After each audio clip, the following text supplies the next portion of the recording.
We're on. Suddenly the conversation changes. Here we go. Come on in, folks. We see you out there. That chat is live this morning. We're all here this morning, all bright-eyed. We've got coffee and tea or our drink of choice. We're about to get there. We've got a great book to look over. No chai in the house. No chai in the house. All right, I'm killing my phone. What's going on? It's my phone. Sorry, folks. Randy's popular this morning. The wife's probably trying to tell me to open the garage door because she just got out of work. So We're going there again, are we? always. I might have to step out for a minute. Why do women live longer than men? Because they get him to go and open the bloody garage doors. That's why. Or better put, why do men die first? Because they want to. They want to. Sweet. That's like the old saying, why is divorce so expensive? Because it's worth it.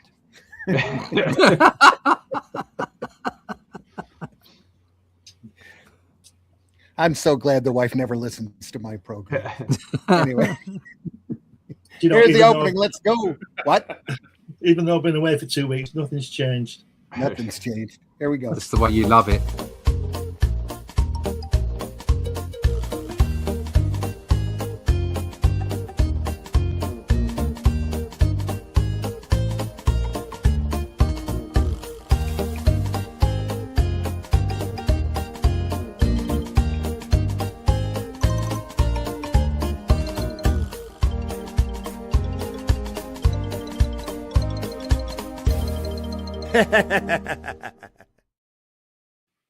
Sure. PBR's in the house. PBR Street Gang. Good to hear from you. Hi, Randy and crew. Hello to all in the chat. PBR. PBR, now that Glenn is better, we'll look at the package that you sent in for us to look at. It'll be great. Folks, get a little bit of Barry Windsor Smith Artisan Edition coming up. And I've heard of him. Eternauts. He sent me a volume of Eternauts for us to look over.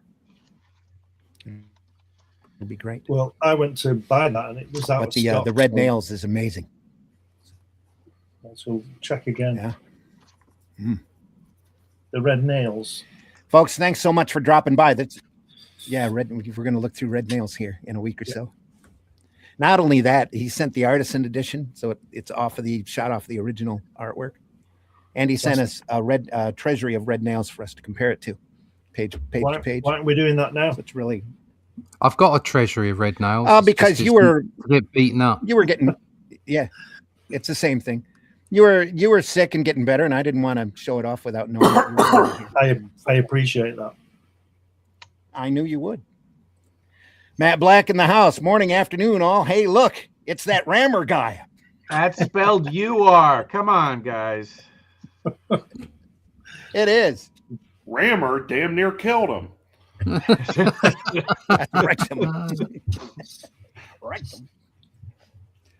Hey, how are y'all? Martha's in the house. Good to see you, Martha's. Thanks for stopping by. I'm your host, Randy Zimmerman. I've been doing comics since the mid-'80s, alternative and independent self-publishing comics. Arrow, Massive, Weeby, Caliber, Antarctic. Been printed by a lot and done a lot of sequential art for commercial businesses as well. Loved comics all my life, and that's why we are here to look at some great comics. And joining us this morning, Mr. Glenn Fleming. Glenn, please introduce yourself. Yep. Hi, everybody. My name's Glenn Fleming. I'm a writer, artist, and publisher from the UK, and this is one of my claims to fame.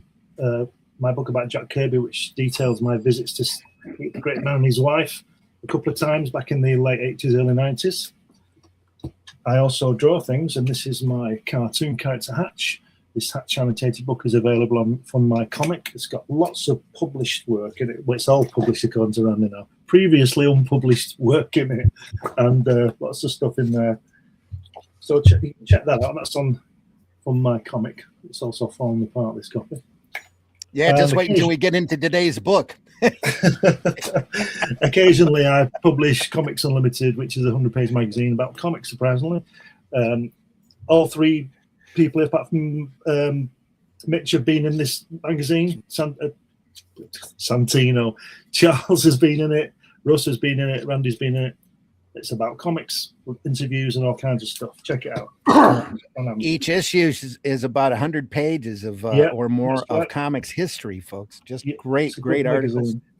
A lot of fun stuff in there. Also joining us this morning, Mr. Russ Leach. Russ, please introduce yourself.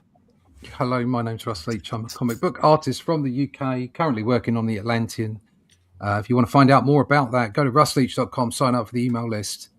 You can also go to russleach.com/merch, and you can pick up copies directly. Shadow Kingdom, go to Amazon for those, or you can go to Critical Blast, our publishing partner. But either way, if you want to find out when the next is going to drop, the issue 4, you can go find that out by going to russleach.com, keeping up with the information, and sign up for the email list. All right. Also joining us this morning, Mr. Mitch Rogers. Mitch, please introduce yourself. Well, hello. As Randy said, I'm Mitch Rogers. I've been doing horror comics since 2008.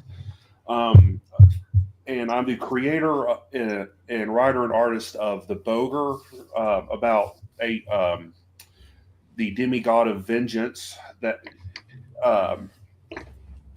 tells a bunch of stories about him through time, and the Flesh and Blood collection, which is a series of short stories that I'm actually releasing a new issue of that either this week or the next. If you hear a dog whining, my dog's not getting any attention and he's jealous. So it's all part of the transparency. Yeah. Yep. Also joining us first time this year, Mr. Charles Santino. Charles, real happy to have you here. Please introduce yourself. Thank you very much. Good morning. They usually, when I'm on, they save the best for last. That's why I'm last. I'm not that Rammer guy. There's the first issue in back of me and here, available on Amazon. He is a master thief in a future police state. 7-word summary, the shortest elevator pitch in entertainment. That's issue number 1. Issue number 2 is also available on Amazon. Cover for number 3. Let's see if we can get the glare off it. That's not too bad. Number 3 has been slightly delayed because one of my artists forgot how to draw. And so I had to replace that person. And so we're back in the shop making sure that the 3rd issue lives up to the standards of the first 2. But if you haven't bought the first 2, what are you waiting for? So go get those. There you go. Yep. Absolutely. Today's book is Mail Call by Milton Caniff. Hubba Hubba. Featuring Miss Lace. And I went to open this book to make sure that I could fit it all into the camera because it's a wonderful rectangular shaped book. And the spine automatically cracked. Oh, no. Just like Glenn's book. Yeah. It's coming up hot. This is originally printed by Kitchen Sink Press, back in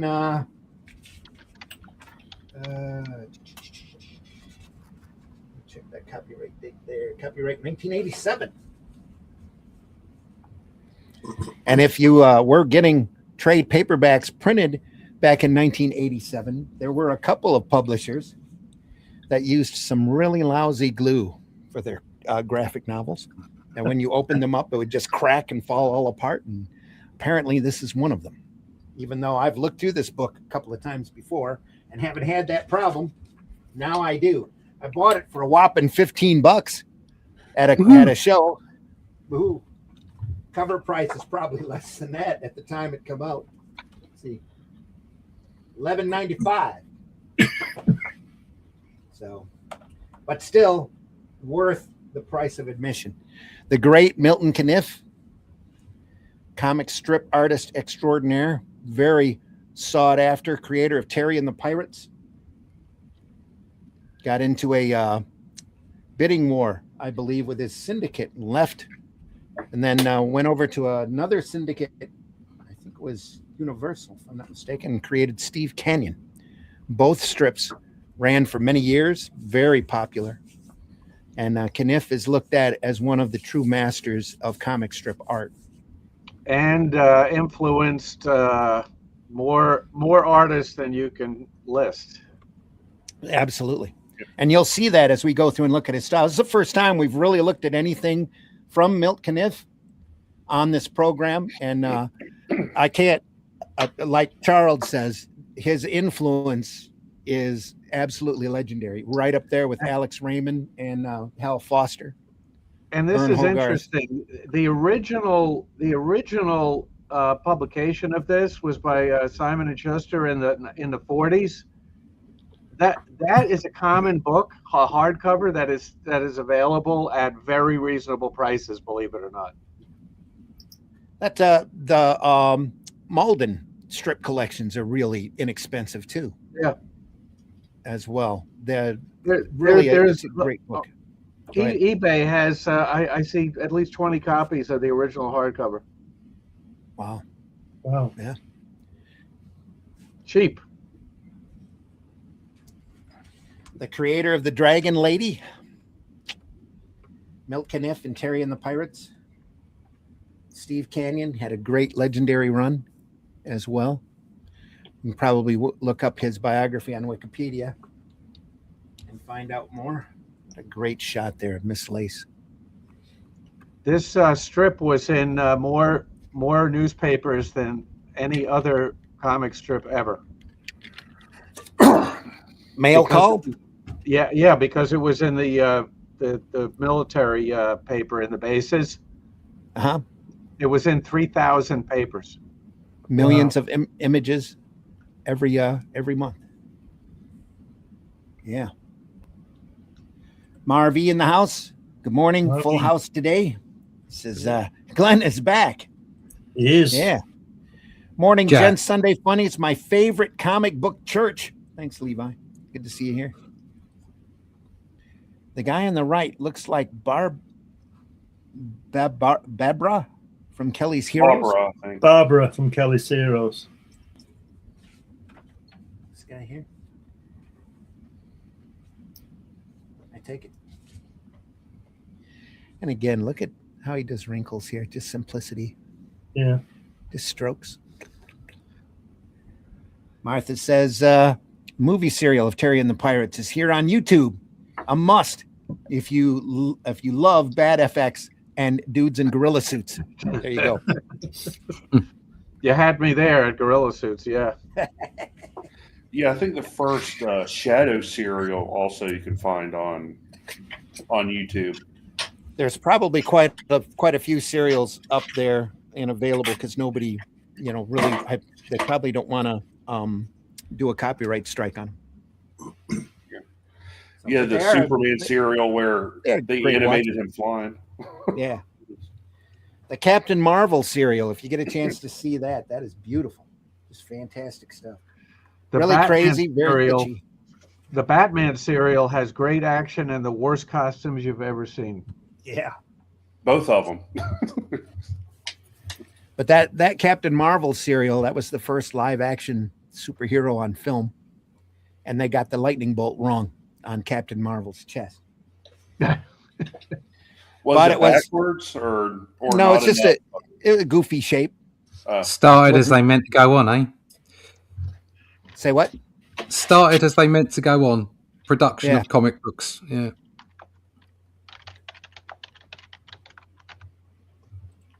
Yep. Martha says Green Hornet's here too. Actually good. Yeah.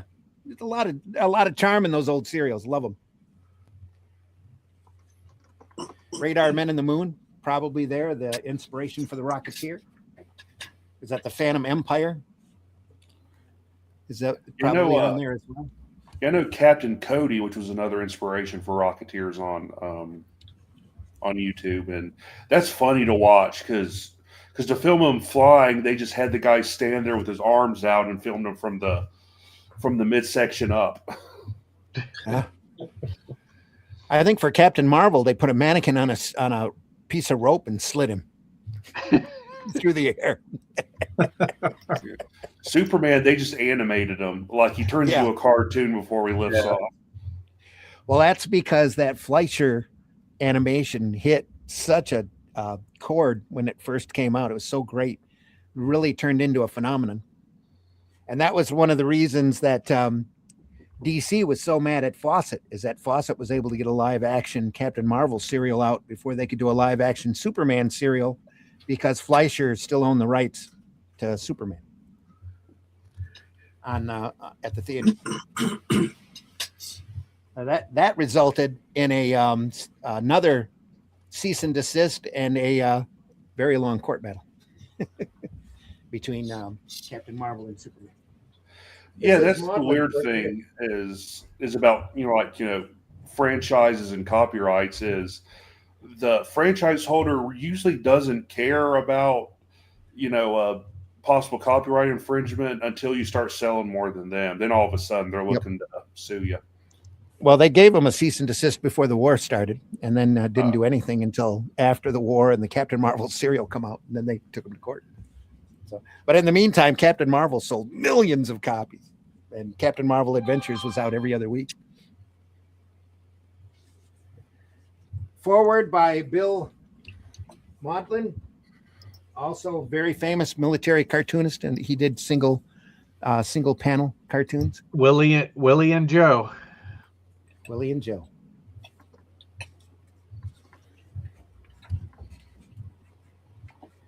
The 2-minute furlough. Milton Caniff. We can help. Big push to keep the morale up on the troops. He accepted no pay for this strip. Really? Wow. Yeah, he wanted to fight in World War II, but he was medically unable to be in the military. So he decided to contribute to the war effort by donating this strip every week. There you go. Yeah. I think his style is a lot like Harvey Kurtzman, isn't it? That loose style thing. Well, Kurtzman was certainly one of the many people influenced. Oh, yeah, definitely. Yeah. I'm not sure what his influences were, and if.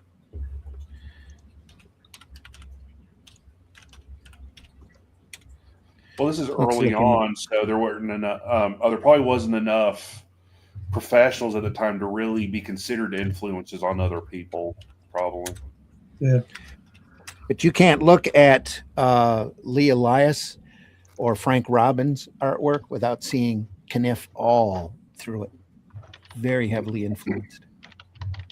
Love that style. He was born in Hillsboro, Ohio. He was an Eagle Scout and a recipient of the... Noel Sickles is listed as an influence on Milton Caniff. There you go. What was the strip he did? That makes sense. Milton that wasn't. Caniff. I mean, Noel Buzz Sickles, Sawyer that was, or Will yes. Crane? Buzz, or, no, I think it was Bill Crane. Let's see. Hold on. Caniff got the distinguished Eagle Scorchy Scout. Smith. Scorchy Smith. There we go. From the Boy Scouts of America, Caniff did cartoons for local newspapers while studying at Stivers High School, now Stivers School for the Arts in Dayton, Ohio. In Ohio, at Ohio State University, Caniff joined the Sigma Chi fraternity, later illustrated the magazine of Sigma Chi and the Norman Shield, the fraternity's pledge reference manual. Graduating in 1930, Caniff began at the Columbus Dispatch, where he worked with the noted cartoonist Bill Ireland and Dudley Fisher. But Caniff's position was terminated during the Great Depression. Caniff related later that he had been uncertain of whether to pursue acting or cartooning as a career, and that Ireland said, "Stick to your ink pots, kid. Actors don't eat regularly." Neither do cartoonists sometimes. He died on April 3rd, 1988, and was buried at the Mount Repose Cemetery in Haverstraw, New York. Yeah, comic strip artists used to be rock stars. Oh, big rock stars. Yeah. You Millionaires. Yeah, I chose the right profession. At the wrong time. At the wrong time, yeah. Bugger. In 1932, Caniff moved to New York City to accept an artist job with the features service of the Associated Press. He did general assignment art for several months, drawing the comic strips Dixie Dare and the Gay 30s. Hey, Russ, I'll put a pot of tea on for you. What? Sorry? I'll put a pot of tea on for you. You do that, yeah. That's yeah. Are you taking a piss out of Brits? That's racist. That'll comfort you. I'll put a kettle on. Put a kettle on. Aye. Cuppa. Put a cup of tea on. If you listen closely enough, every time I turn the page, you can hear that spine crack. Yeah. Here's a piece of trivia for you regarding tea. My ex showed Ross Kirby how to make tea at their house. Because you Yanks can't conceive of the concept of boiling water. Well, then how the wait? If that's true, then how the hell do we make shine? What's that? You boil it with corn. You just leave it out in the sun. Yeah, you boiled it with corn. No concept of boiling water, just boiling other countries. Don't turn the page. Don't turn the page. I want to read about sex hygiene. It'll be a quick It's read a bit there. late, mate. Yeah, that's that. Yeah, I think the idea is to stay away from women. I'm pretty sure that's the message there. I think message is always use protection. Yeah. Well, the vets didn't. All the STDs that came back from all the wars. And I just made the room go silent. STD. STD. It sounds like something they'd say on Thunderbirds. Yeah. STD, Virgil. STD. STD. No, it's just a little bit of an itch. It's nothing like that. I got a Woody. SIG on strings yet. Yeah. What was that film Marilyn was in? The 7-Year Itch. Yeah. Yeah. The car chases in those old serials are scary. High up off the road, seat belt, suicide doors, back door opening forward. Yeah. Great stuff. Not that familiar with Caniff. Being a Navy veteran, I'm sure I've seen it before, but he's not someone I've known about until recently.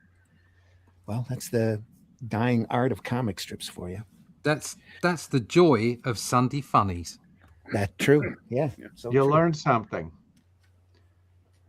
This is by the great Sergeant George Baker, though, who ended up drawing. He drew Sad Sack all of his life, pretty much, didn't he? Yeah. Yeah, and he was responsible in the later issues of Sad Sack, the comic, the horrible covers. The interiors were done by somebody else, but he kept doing the covers, and his art devolved very quickly. Yeah. So he's got the Frank Miller syndrome, where he become too so. I was going to say, Mitch, you can say it. Go ahead. Yeah.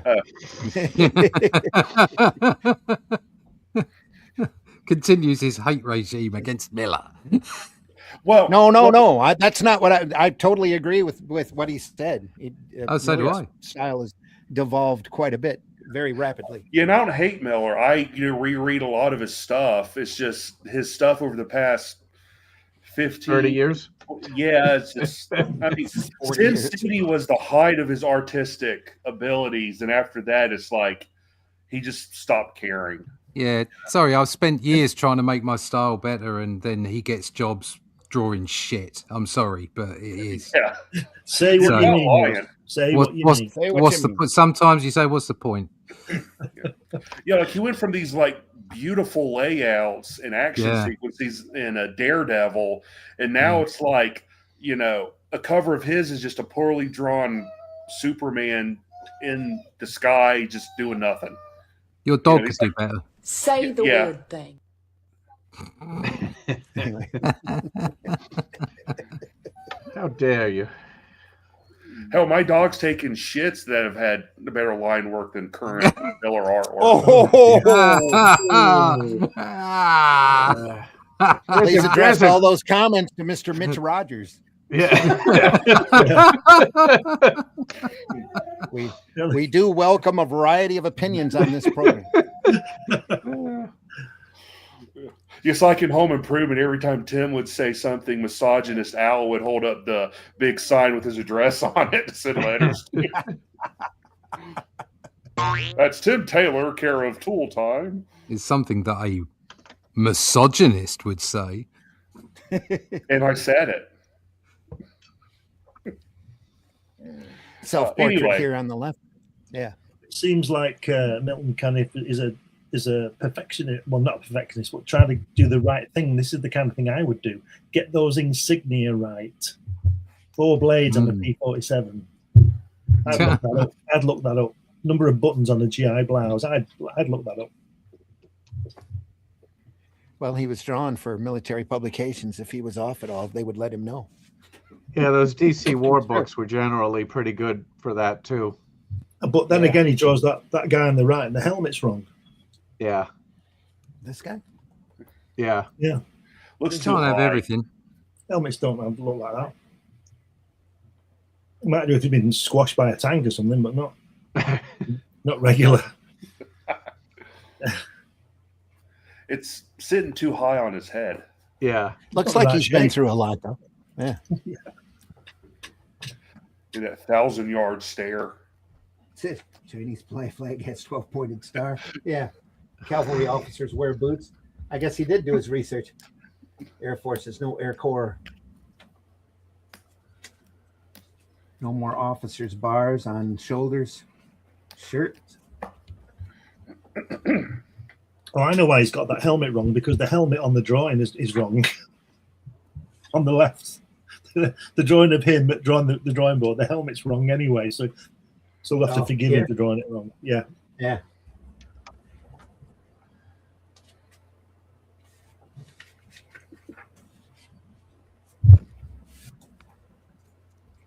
Some of these are printed a little light, but hopefully you can still see them. How's Yeah, we can see them, yeah, they're good. How's the camera? Good? Yep. Perfect. Lettering's nice as well on these. We are still in the good zone there. They're keeping the... Not going back to defaults, at least. Nice plane here showing the propeller is just an open white ring. Yeah. What's written on the side? Is that from here? It looks like some kind of Asian or something, but I can't really tell. On the side of the plane. Yeah. That's the exhaust from the engine, isn't it? Well, they're in China. I thought it was just the exhaust from the engine. That. I think you're right, Glenn. Let me find my other glasses here and I'll take a closer look. That's where the exhaust would be on a plane like that. No, it kind of looks like lettering of something. I don't know. It might be flames. Let me pull it in closer since the book's already falling apart. So we get a good. No, It's not lettering, but it is something. I mean, could be Something. exhaust. Yeah.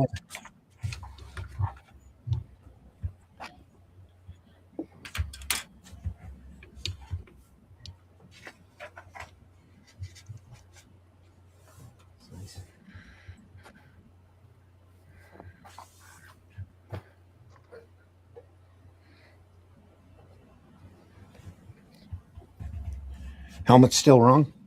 Yeah, he draws great women, doesn't he? Really 40s style women, which of course, why wouldn't he in 1942? Mm-hmm. But it is good. Like I said, creator of the Dragon Lady. Yeah, in fact, it's not good. It's fantastic.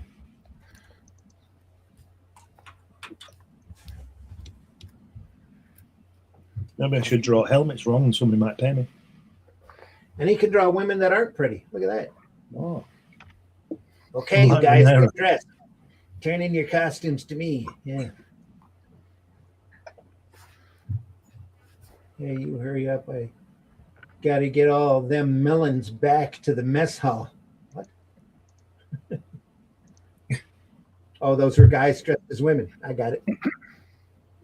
And from Terry and the Russ, Pirates, sweet picture. Russ, look at that last panel first. The last strip, first panel. It's it ain't our hot mum. Nice lighting. He's gone. Yeah. Yeah, Russ is out for a minute. So Terry and the Pirate strips that take place during the war.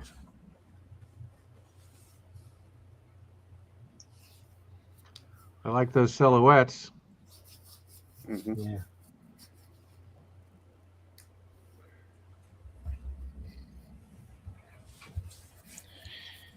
He's really known for his spotting of blacks and using them in the composition of his work. So somebody was telling me he's a comic book artist. He was in a comic book store, and he were talking about an artist, and this artist said, "Yeah, that other artist, he doesn't know how to spot blacks." And a customer of the store was offended, thought he was making a racist comment. Yeah. And now he's got 5 years in jail. Well, No, if he was this in is England, probably. Yeah. That's like that news clip that we ran about the guy running into the Home Depot bathroom, telling everybody to clear out because he's about to blow the Oh place yeah, up. yeah, I heard about that. He was just trying to be a good citizen. He's just warning everybody. Joe, speaking of Home Depot and home improvement stores, there's this clip from I think Lowe's of a guy on, you know how they use cherry pickers to get the stuff off the top shelves. And, like, he's holding it, screaming in terror because he thinks it's going to crush him. And like the guy filming's like, "No, you're doing good. No, you're fine." He's like, "Oh, it hurts. It's going to kill me." I should send that. That's why they rope off those aisles. Yeah. You know, it was an employee that was up there in the cherry pick. No, it was a scissor lift, I think, getting it. And like he was freaking out because for some reason he was convinced this very light thing on the top shelf was going to crush him. So he's screaming in terror. And Yeah, he's trying to hold it as they're bringing it down. Yeah, he was like, "Oh, help me!" Oh, you know, the guy's like, "Oh, you're good. Yeah, no, you're good. No, you're good. Just hold it. Hold it." It's funny as hell. This from the Wikipedia page. In 1934, Caniff was hired by the New York Daily News to produce a new strip for the Chicago Tribune New York News Syndicate. Daily News publisher Joseph Medill Patterson wanted an adventure strip set in the mysterious Orient, what Patterson described as the last outpost for adventure. Knowing almost nothing about China, Caniff researched the nation's history and learned about families for whom piracy was a way of life passed down for generations. The result was Terry and the Pirates, the strip which made Caniff famous. Like Dickie Dare, Terry Lee began as a boy who was traveling with an adult mentor and adventurer, Pat Ryan. But over the years, the title character aged, and by World War II, he was old enough to serve in the Army Air Force. During the 12 years that Caniff produced the strip, he introduced many fascinating characters, most whom were pirates of one kind or another. Introduced during the early days of the strip was Terry and Pat's interpreter and manservant Connie. They were later joined by the mute Chinese girl Big Stoop. Both he and Connie provided the main source of comic relief. Other characters included Burma, a blonde with a mysterious, possibly criminal past, Chopstick Joe, a Chinese petty criminal, Sing Sing, a warlord of the mountains of China, Judas, a smuggler, Sanjak, a lesbian, and I don't know how he got away with that early on. Anyway, and then boon companions such as Hotshot Charlie. Boon, B-O-O-N, companions such as Hotshot Charlie. Terry's Wingman during the war years was April Kane, a young woman who was Terry's first love. But Caniff's most memorable creation was the Dragon Lady, a pirate queen. She was seemingly ruthless and calculating, but Caniff encouraged his readers to think she had romantic yearnings for Pat Ryan. Then Mail Call. Go ahead. Terry and the Pirates. Terry and the Pirates was reprinted the Sundays in color by Flying Buttress Press, which was part of NBM. They are some of the most beautifully reproduced strips you're ever going to see in color. They're very inexpensive, most of them. You can find them on eBay. Terry and the Pirates, Color Sundays, Flying Buttress, NBM. I'm looking at one here, Volume 3, $18. These are hardcover in color Sunday strips, and they are absolutely gorgeous. Is NBM still in business? I don't hear much about I them. think they were just bought by somebody, if I remember correctly. Yeah. I couldn't tell you exactly who, but I'm pretty sure you're right, because they were making a big deal about, what is it, Metabarons? That's humanoids, though. Yeah, maybe that's who bought them. Let's see. NBM bought by National Business Machines. No. Ablaze. Ablaze. Yeah, there you go. Blaze bought them. Those are the guys that did those Conan print books here in the States, those 4 volumes, great volumes. And that just happened in December. Yeah, okay. Yeah. In 46, Caniff ended his association with Terry and the Pirates while the strip was a major success. It was not owned by its creator, but by its distributing syndicate, the Chicago Tribune, New York Daily News, a common practice with syndicated comics at the time. And when Caniff, growing more and more frustrated with the lack of rights to the comic strip he produced, was offered the chance to his own title and to own his own strip by Marshall Field, publisher of the Chicago Sun, the cartoonist quit Terry to produce a strip for Field Enterprises. Caniff produced his last strip with Terry and the Pirates in December 1946 and introduced his new strip, Steve Canyon, in the Chicago Sun-Times the following month. At the time, Caniff was one of only 2 or 3 syndicated cartoonists who owned their creations, and he attracted considerable publicity as a result of this circumstance.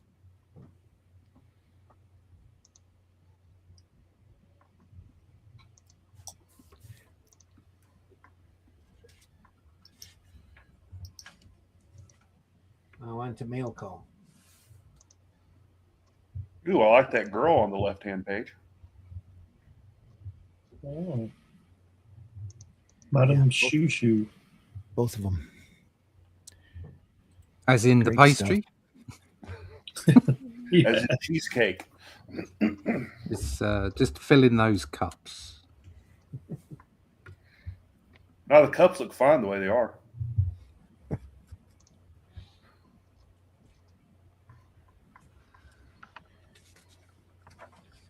We are just going to keep turning. You know, even though his style is somewhat different than Toth, there's still that same simplicity. Yeah. And Caniff and Sickles, both big influences on Toth. Just for that reason. The use of silhouettes all the time. Just great work. I believe that Vince Coletta was influenced by this strip.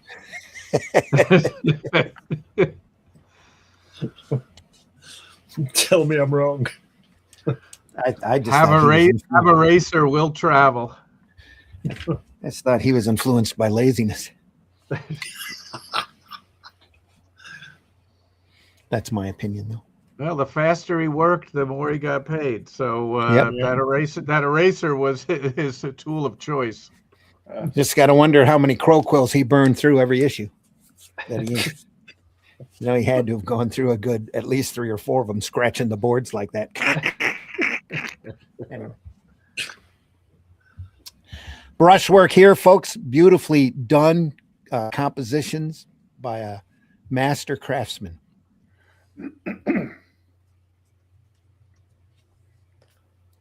Great. Look at that. So natural. He likes that shot, doesn't he, in that third panel? I think he likes quite a few of those shots.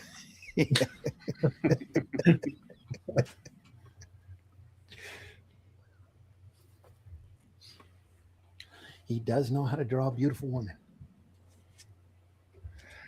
It's always a plus when you're in the cartooning world. Especially during this time, during comic strips, you're trying to keep the morale of the mostly male soldiers up. So yeah. He knows how to present the archetype of a beautiful woman. Mm-hmm. I think, like in the way that Who Framed Roger Rabbit did with Jessica Rabbit.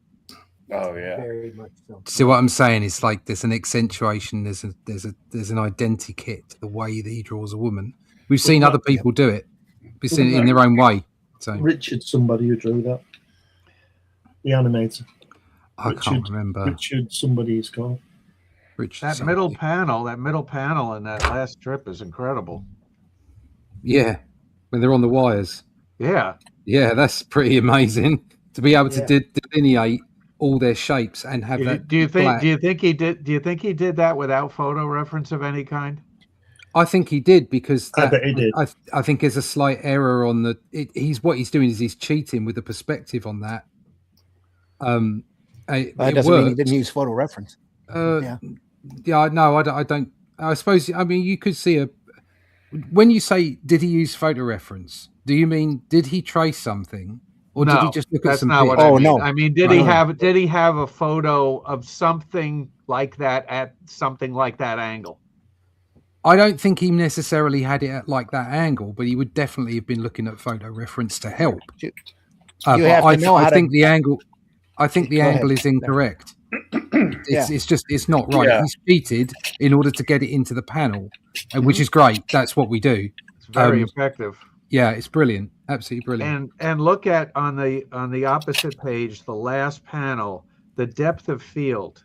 Yeah, where she's looking out the window. Now, look at how complicated what he's showing is and how simply he's doing it. Economy of line. Every time is what a great comic strip does. You got foreground, midground, and at least two backgrounds. Yeah. It kind of reminds me of a Pink Floyd cover they released about. It was like one of their greatest hits albums, but it had like windows like that. Yeah. And there's like a different thing in each, like a different scene happening in each level that was a reference to one of their albums. And what other podcast is going to compare Milton Caniff to Pink Floyd? Come on. None. Just us. None. Which is why you need to subscribe now. The Pinup Exchange. Oh, where is that? That in China? Upper left there. The Pinup Exchange. Pinup Exchange. That's great. Yeah. I'm sure those pictures were that chaste. And I would wager Pinup Exchanges would have thrived over there around the bases and that. You think? Yeah, I'm sure it had a back room too. Yeah. Sorry, everybody had an inside their locker door or the inside their chest. Do you think they were bagged and boarded? Bagged and boarded. So you could, you'd had like the bagged and boarded area, which is nice, clean ones, and then the crispy ones out the back. I don't know. 10 shut. If it's an exchange, I like that. Yeah. I love a question mark in a word balloon. Just a question mark. Yeah.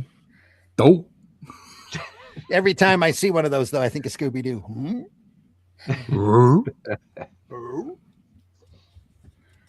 Yeah, I've always loved like doing unique word balloons like that, like question mark, or one of my favorite like word balloon gags was in a Jeff Darrow strip from the 80s where a guy was sleeping and it was in a word balloon a picture of a chainsaw going through a log to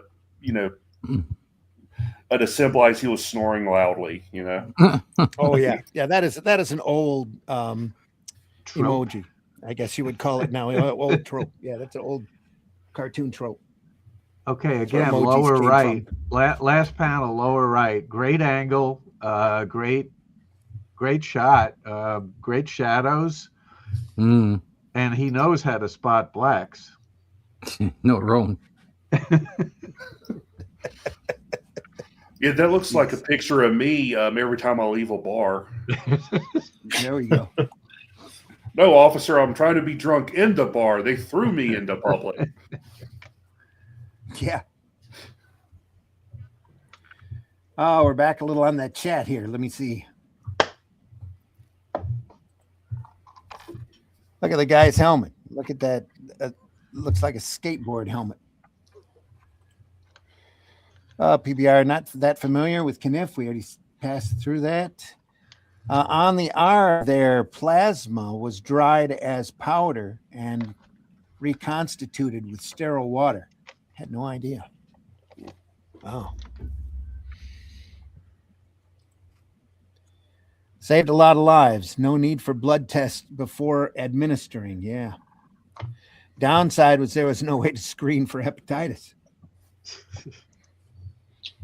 That looks like a P51, and that would be where the exhaust would be. Okay. There you go. Thanks, PBR. I'm with Glenn. Looks a lot like exhaust from a V12. Although that air intake is too far forward. I'm just nitpicking now.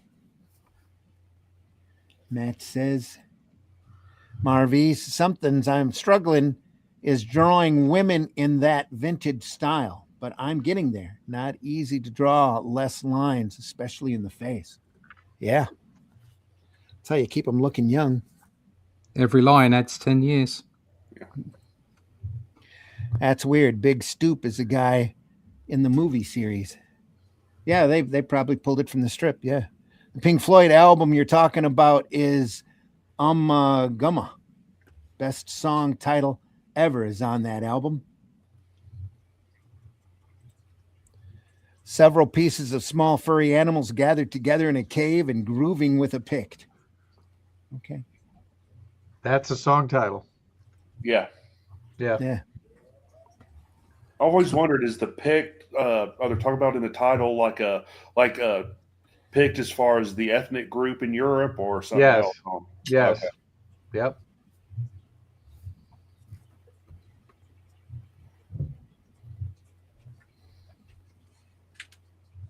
Oh, listen to that spy. Anyway. It's nice. What the newsreel did not show, huh? Oh, they're chasing after. I see it. Yeah. The Jeep is. What about them? There are actually some strips in the back that the Army rejected, that he drew up, that were a little too racy for their publication. So Don't tease us, Randy. Yeah, here we go. Yep. Oh, sorry, folks. Just bad glue.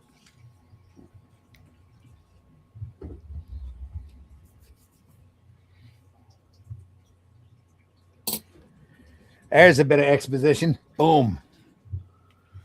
And here too. Highball recipe for the summer. This strip, no pun intended, reminds me of one that was in the Daily Mirror in Britain in the same time called Jane. And by the end of the 4 or 5 panels, she was just about naked every Always. day. Yep. Always got a kit off. Yeah. There's a good collection of that around too. I've seen. I don't own it, but Well, there were British strips that had nudity. Yeah. So It was AXA. Yeah, good article on Jane in Crikey number 10. If you want to get that from somewhere. Yeah.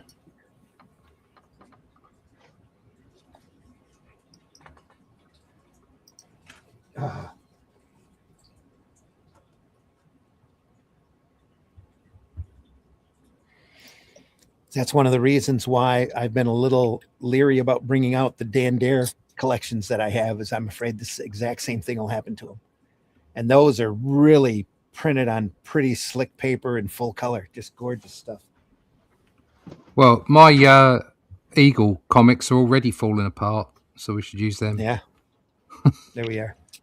Well, Here's a I'm strip- never going to sell these, so I'm not worried about it falling apart, but just worried about keeping it all together. Here's a strip with nudity. Garth. Yeah. It had a little bit, didn't it? Yeah. Yeah. Yeah. The Frank British Bellamy. strip. We've looked at Bellamy's work in the past. Absolutely. And this was in newspapers. Yeah, it was in the Daily Mirror. Yeah. I'm looking at it right now. Yeah. I should put it down. Garth is a great strip. One of those that is has really been neglected over the years, I think. Really needs to have a U.S. reprint. They Some tried to bring it respect. back in about 2008, and it was appalling. It's never going to be the same. It's like King Features trying to do Flash Gordon. Now it's a mess. So But they changed the style and the format. They did the same old, you know, where they have this fantastic thing and they don't even get anybody who appreciates Close to the it. older strip, you know. They draw in Yep. the new style. It was like a manga style, the new one. It was awful. Yeah, it's always let's do this for the modern audience instead of Yeah. no, let's continue what was really good about it Yeah. and see if people still love it. Guess what? It's really It a- didn't work. really a reason why these strips were so popular, and they shouldn't, you know, anymore. They can't help but play with it and try to make it worse for the modern audience, like you said. It's ridiculous. But it's also a case. I mean, we've been through this before. It's also a case of nobody being brave enough to make new things and put some that weight too. behind it. So Yeah. they just go back to the old stuff and invariably end up ruining it. Yep. That lower right-hand panel, the last panel, that's that, Yeah, it's an odd angle. That's brinkmanship right there. Yeah.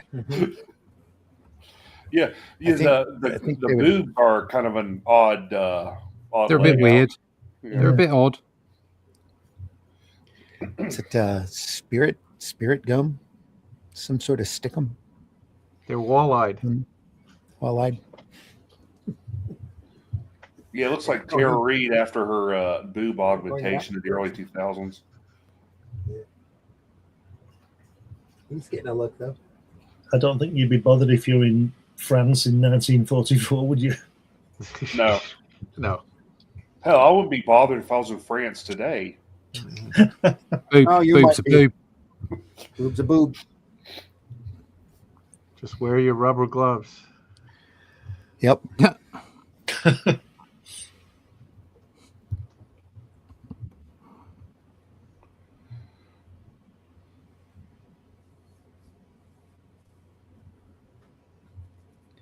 I just want to take a second to thank everybody that's watching this morning. Just like our numbers on, we just lost one. There we go. Just like our numbers on Friday, they are really good, very solid. We deeply appreciate everybody looking at this stuff. We love looking at it too. Don't be afraid to jump in on the chat if you have something to say. Don't be too offended by what we say. We're just old men. Old farts reading comics. You're never going to change us. Just enjoy the comics.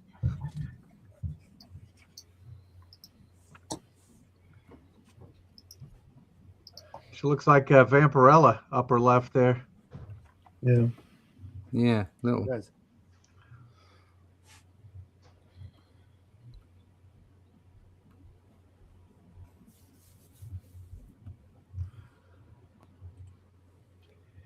Martha says, just love the old World War II stuff. Yeah, old vintage World War II stuff. Especially This is the especially stockings with seams.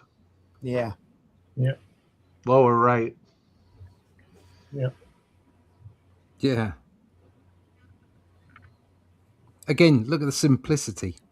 Yep. Just a line down the back of the leg. It does everything you need. Yeah, back then women had trouble keeping that line straight. They had to pencil it on. Yeah. They penciled it on until the Yanks came. Yeah. They brought the real ones. Overpaid, over here. Yeah. Winning the bloody war. My mum told me that they were based near where she lived in Sheffield when she was about 14, 15, and she overheard them talking to different women, and they all told the women independently that their name was Johnny Dollar. Johnny Dollar. Different guys talking to different girls, and they were all called Johnny Dollar. That's yeah. Well, you know what that's a reference to, of course. That was a big radio program over here for decades. Yeah.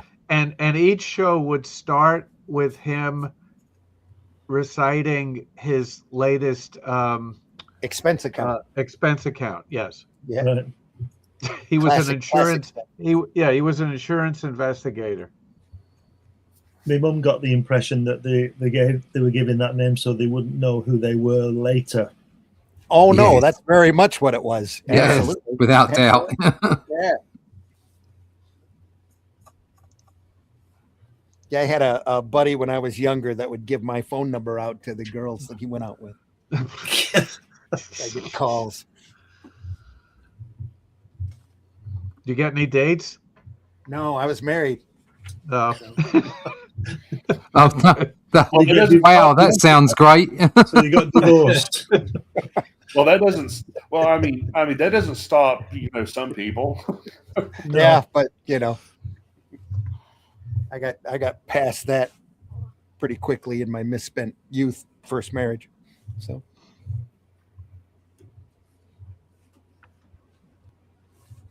anyway.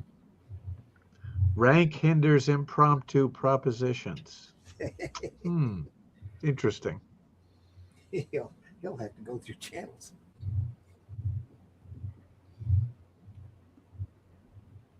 Or Echelon Don Juan.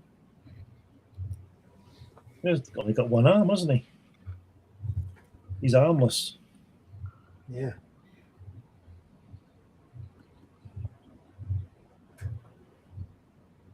Regrets to the Colonel. Tell him I'm in my working clothes. You wouldn't want to get too close to me. I smell.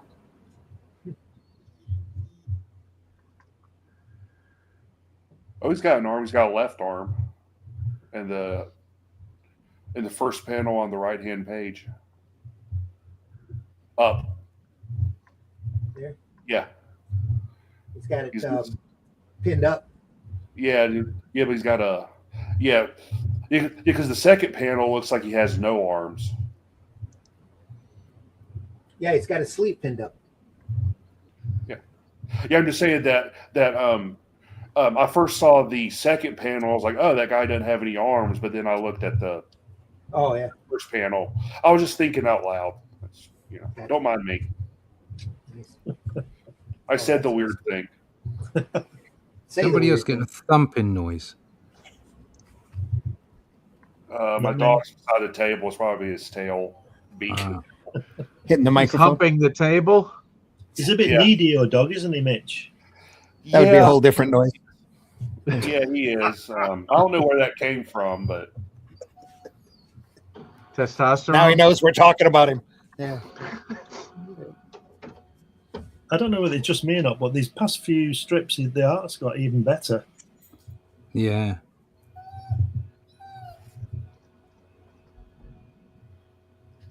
Well, he could have done the first couple of them on spec, Yeah. not knowing if they were going to definitely be printed or not. And then the rest of them, oh, I'm getting printed now. Here we go.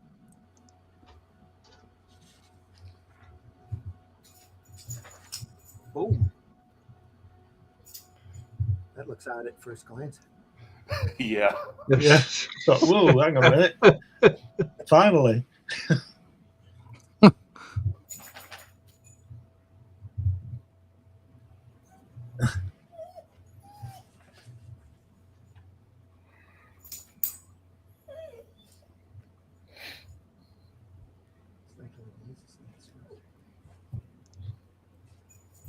It's for you, Miss Lace.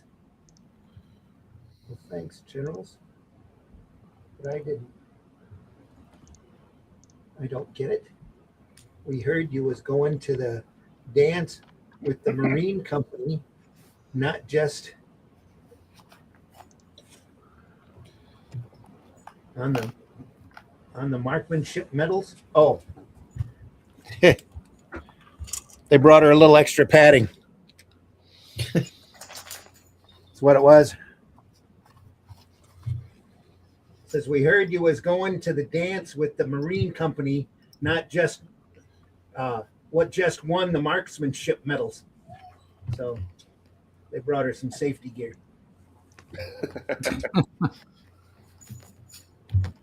Into the dark. Look at that.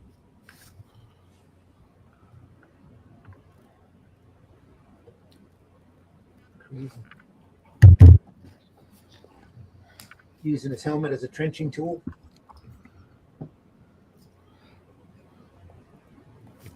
Claims he dreams every night that a beautiful redhead comes to see him full color. Ha! Next morning to make out. Goog. He's there smiling. Oh, and he's got tracks around him. Look at that.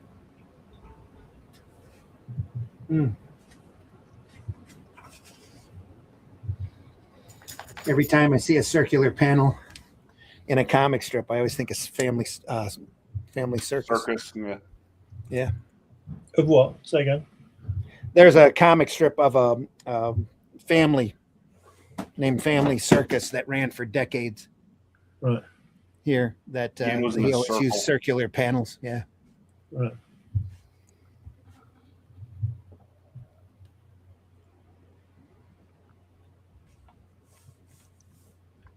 Bill Keane, Keane, family. It's Family Circus, but I want to keep calling it Family Circle because there's a ladies' magazine out called Family Circle. Yeah, we used to have a magazine called that. Yeah. But I remember that because he used to donate money to the drawings to the can drive for the postman. Postal Service used to do a can drive once a year, and he would donate a strip, and I took the strip probably about 6 years in a row and turned it into a T-shirt, screen printed. So I had color separation on it and that kind of stuff. Always circle. So, oh, that's nice. Does it? I wonder if anybody knows, especially Charles might know this. Is he doing the lettering? Is he doing the full art? I have no idea, but wouldn't surprise me. I suspect But he is. he was certainly well off enough to hire that out. But I don't know. That's a good question. Yeah. Whoever's done it, it's a good job. Well, they pretty much all start out doing their own lettering until they get rich enough to hire somebody to do it for them. Chester Gould had a whole staff. Yeah. Right. Let's see if the internet knows. Let's see. The internet says no. The lettering was primarily done by his assistant, Frank Engli, Engli. Right. Okay. That's good. That's what the internet says. That's never wrong. Yeah. That's what it's for. Oh, wait a minute. Todd Klein says the same thing. Okay, I'll go with Todd Klein. Yeah. Okay.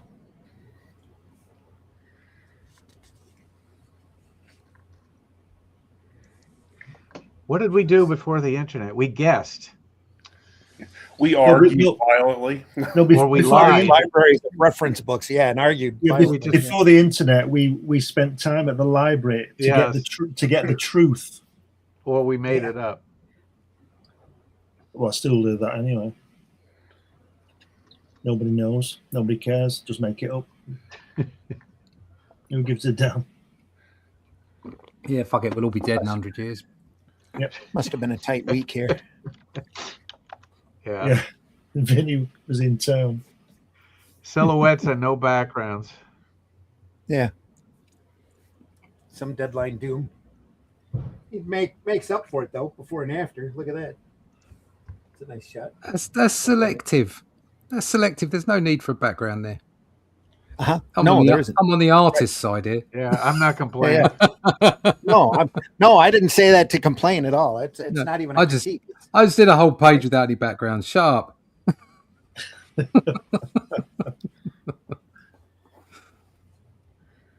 Well, that's because Cull is using mushrooms and listening to talking dogs. Yes.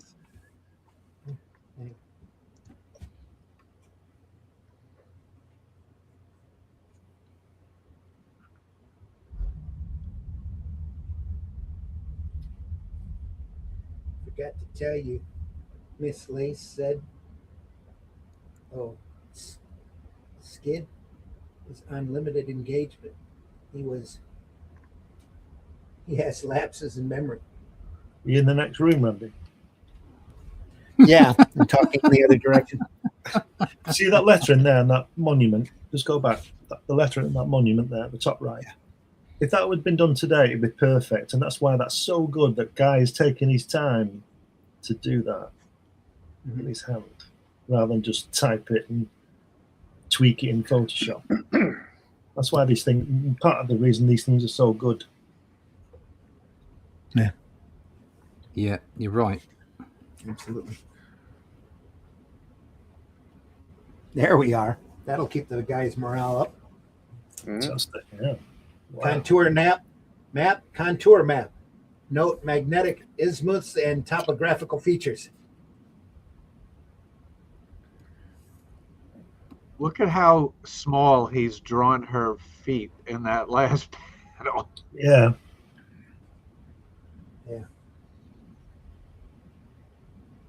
And at the bottom, it says, "You mean you want to gag too?"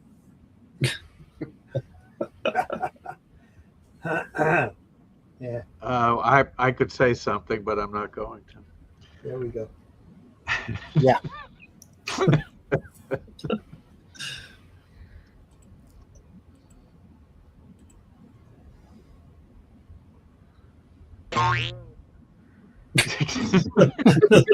What was that? A bit late, wasn't it? Doink. I don't know if I've heard that one before, Randy.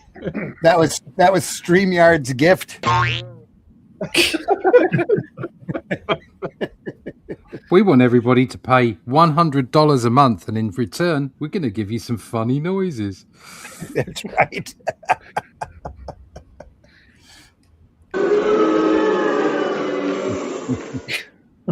Got that too. Got applause as well. So here we are. But do you have Greta? I do. I still have Greta. How dare you? At the top of the clips list here.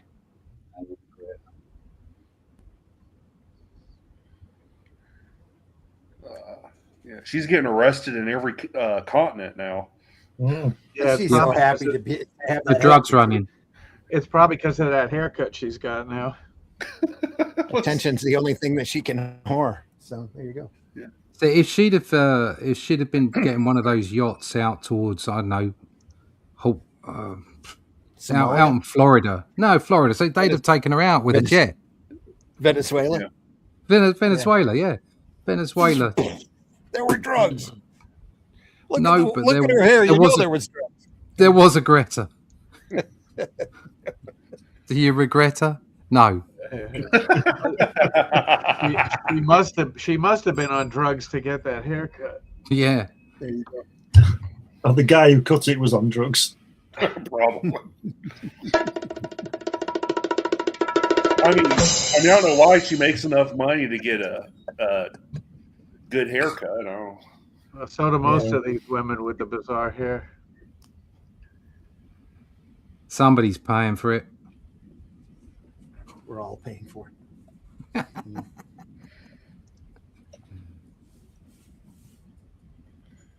Wow, look at that. Gosh, she's putting on that shoe on the top strip there. Isn't that fantastic? Yeah. His helmets are getting better as well. Good, more practice. So There's probably more photo. I'm sure if he was drawing them, I'm sure if he was drawing them incorrectly for too long, he'd get letters. Oh, Maybe he did. That's a Might cracking rib have. cage that girl's got down the bottom right. Yeah, What a Wow. rib cage. that's a girdle, isn't it? Yeah. Hardcore corset girdle. No, nobody's torso is that long. No. But it's fun drawing it. Not without having a few ribs removed. Yeah. Oh, there we go.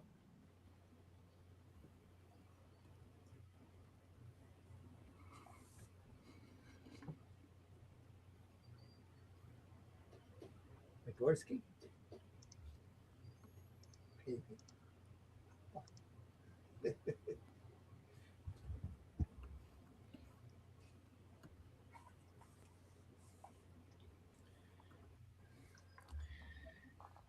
Should get a hold of the old military strips that Eisner did back for Preventive. yeah. Eisner's always great to look at. Things there. Yeah. Oh. Just can't press on that spine without cracking it. He's a true forgotten hero in today's environment. Yeah. I mean, people. A lot of know that. these guys are getting that way. Yeah, the art's been lost, to be honest. I see people Slipping away. Yeah, I saw a tool today for speeding up your layouts. And it's like, really? You need a tool for that? Really? Is there anything left you want to do manually? You know? Like, Jesus. That's stripping away most of the artistry right there. That's panel layout is part of the storytelling process because it helps create the beats on a page. Exactly. I don't want to. I don't want a tool for it. I want to make it up myself. Otherwise, what's the point? It's just storyboarding. Yeah.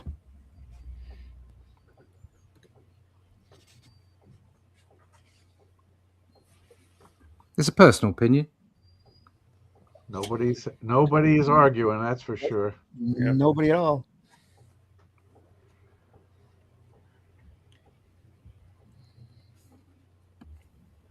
Yeah, that's a problem I've noticed at conventions, because us artists, we, hang out and stuff at conventions, and a lot of these people that call themselves comic book artists that just do prints, they don't have any ambition to actually do sequential artwork. No. When you're talking about roughs and layouts and, you're having to like practice a panel on a separate sheet of paper and stuff, they look at you like you're speaking Latin to them. It's like, what's that? I'm like, oh, you call yourself a comic book artist and you don't know what those are? But that in all fairness, that's been going on for a long time. I mean, the amount of places I used to go to, and I'd see people there painting and doing all kinds of stuff. Some people like really, really good, but it's like, but you're not a comic book artist, are you? Have you ever done anything in a book and actually? And it doesn't have to be for the big guys. Have you ever produced a comic book? No. Well, then, go to the craft fair then. Yeah, I know that sounds a bit authoritarian of me, but or a bit elitist. I agree. But it's like, I agree. I'm not arguing with you one bit. No, it's people have definitely jumped into that area because comic books suddenly started getting, or comic book content started getting popular in the masses, as it were. Yeah. When I go to the New York, go ahead. So I was just finishing the point, and it's like it means that just loads of people are jumping into the art form who don't really care about being there. Yeah. Yeah. When I go to New York Comic Con, it means you're a catcher, not a pitcher. I go into Artist Alley to scout for artists, right? And I don't know how many tables there are in there, 400. Yeah. And a couple of years ago, I did an informal count of how many of those 400 tables have people behind them who actually draw comics. It was about 20%. Oh, wow. There you go. There you go. Yeah, I've kind of started being a dick at conventions when I meet like new people. You know, it's like, oh yeah, I'm a comic book artist too. I'm like, oh, what book do you do? And like, oh no, I just do print. So I'm like, oh, so you're just You're a an print artist. Okay. yeah. You're an You're an illustrator. Which I illustrator. mean, then. which I mean, I'm not saying that there's anything wrong with people. Or an, No. or an AI. Prints is just don't call yourself a comic book artist if you don't do comics. Yeah, I don't. Yeah, I don't rush off into the local art gallery or where they're selling paintings and go, look at me, I'm an artist. You must take my pages. It's like, no, nobody wants it there. That's not. There's no market for it there. Go away. Okay. Yeah. I'm quite happy to be told to get out of my shop and never come back. You know, but nobody seems to give a shit about it the other way round. It's like, oh yeah, I'm a great artist. I'll just go and jump on that bandwagon for a little bit. And you can't take away from people that they need to generate business and make money. I understand that, but it does get a little bit wearing sometimes, especially when the market has become so thin. Yeah, because like for decades, I would argue the mid 2000s, comics at comic conventions have becoming like pushed more and more to the back corner, and it's sad. Yeah, you know, really. And I kind of noticed that when G4 was on, because I was one of those people that had G4 on at the time, all day long. Yeah. And I remember that they started doing shows, like episodes of their shows from San Diego Comic-Con. Yeah.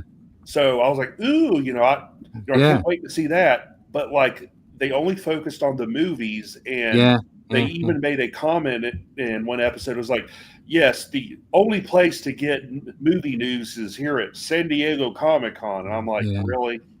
Yeah. Yeah, it's bad enough that Artist Alley is called Artist Alley sometimes because it's got celebrities in it signing pictures. Okay, that's bad enough as it is, without actually having artists and illustrators who've never done a bit of sequential art in their life turning up and saying, yeah, I'm a comic book artist as well. Yeah. Never mind. Bitterness out of the way. Let's get on with the real content. Tell us how you really feel. Let's talk about Beaver. Well, I would gladly talk about Beaver all day long.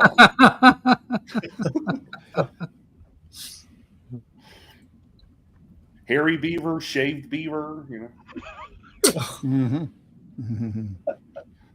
We'll have to edit that out, Randy. Oh yeah, that'll work. We are live. Nice beaver. Thank you. I just had it stuffed. Let me help you with that.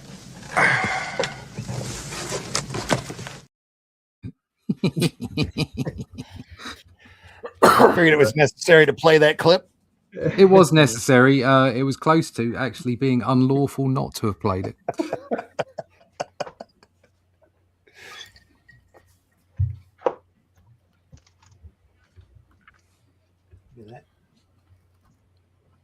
I thought she slipped out in that next panel.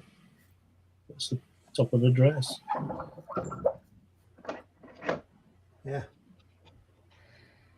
That's straight in your face. It's that picture there, like the guy looking at it. It's the 1, 2, 3, 4th panel on the top right, and he used to welcome cover.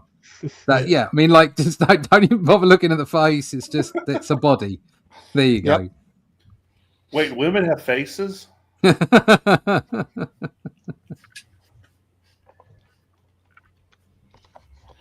like that. It's like that Robert Crumb, Mr. Natural strip where he has the woman who doesn't have a head. It's like we have all the best parts of her. It's just yeah.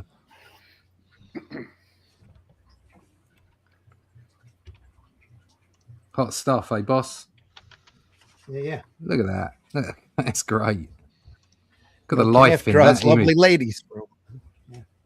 Now there's a picture of there's a Kirby and a Romita picture that are that idea of the artist at the board with all the characters around. Absolutely. Yeah, brilliant. Trimpy too, I think. Caniff. Colonel Phil Cochran. He's Flip Corkin in Terry. Survey one of Milt's strips at the Artist Studio in Rockland County, New York.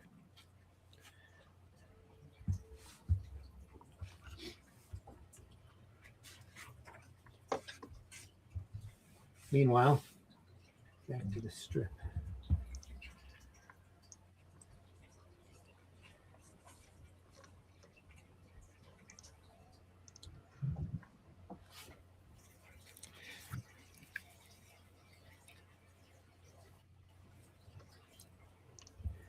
I'm just going to keep turning. Yeah, you do that. Let's lace on.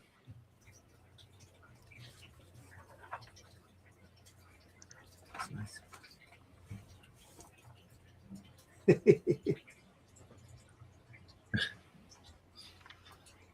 I don't think you generals are listening. It's a caption for that last panel. It's listening to the sea. Everybody needs a bosom for a pillow. Yep. That we all need someone we can lean on.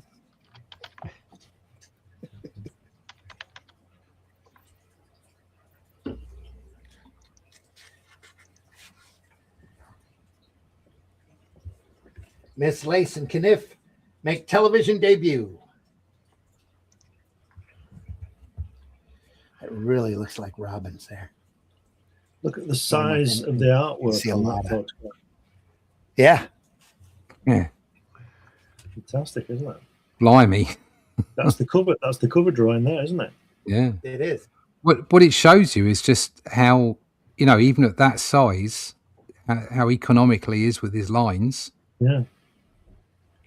Fabulous. Well, you get that way too when you see how your strip has been reprinted in a number of different newspapers, because a lot of them started printing it, especially during the war with the paper shortages, in different sizes. So sometimes it went down as small as a postage stamp. So you had to be simple, or as simple as possible, in order for that image to come through, no matter what size it was. That was always a big problem with comic strips, starting with the war on, is that the editors would consistently shrink those strips down. That's why eventually you just got to the point where you had maybe a couple of heads with a word balloon on top of it. That's why Peanuts continued to work so well. This is so simple. Yeah.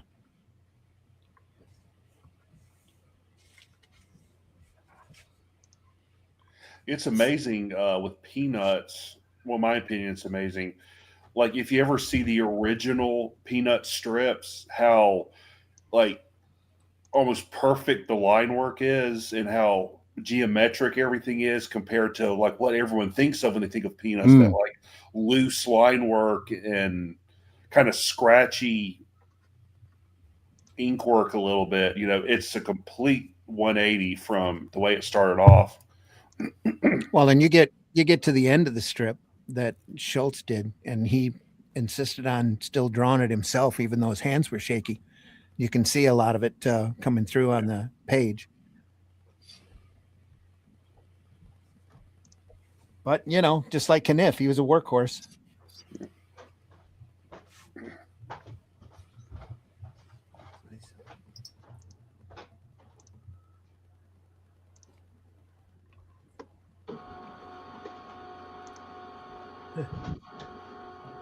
Oh, somebody photocopying something. Xeroxing. There's some nice legs. You can hear that? Yeah, I heard that. Yeah. That's it's all right. It just adds to the transparency. John. Yeah. You're fine. It's a working studio.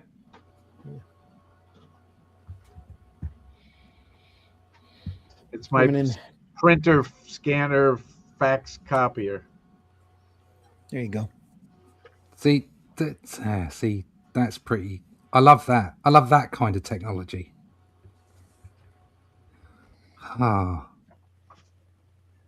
I was so happy when I was finally able to get my hands on a 11x17 scanner. Yeah. And I was I so got happy one. that day. Yeah, I got one about 10 years ago. So it prints that size as well, and just made all the difference. Yeah. Having to chop things up. Do both, just having to chop up your scans. Oh yeah, that's a pain in the backside. Yeah, like full covers were just a complete pain in the ass. Yeah. Oh yeah. 4 scans for a wraparound cover. Yeah. This last panel here on the left, this cop's telling the service guy, keep at your gazing. Since I walked off the transport in 1919, I myself have never lost pleasure in the spectacle. He's watching a girl walk by.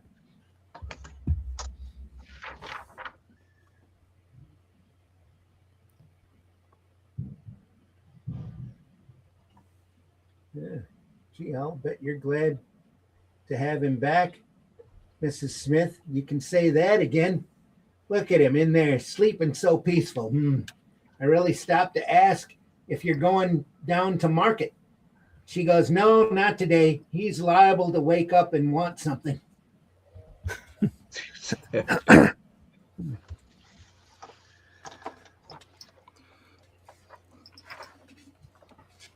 I guess what he's looking for isn't going to be at the market.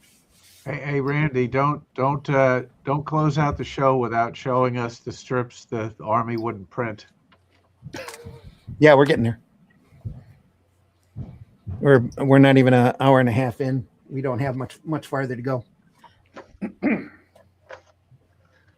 Now, did this strip last the whole war, or like as far as America's involvement, the whole time, or just a little bit of it?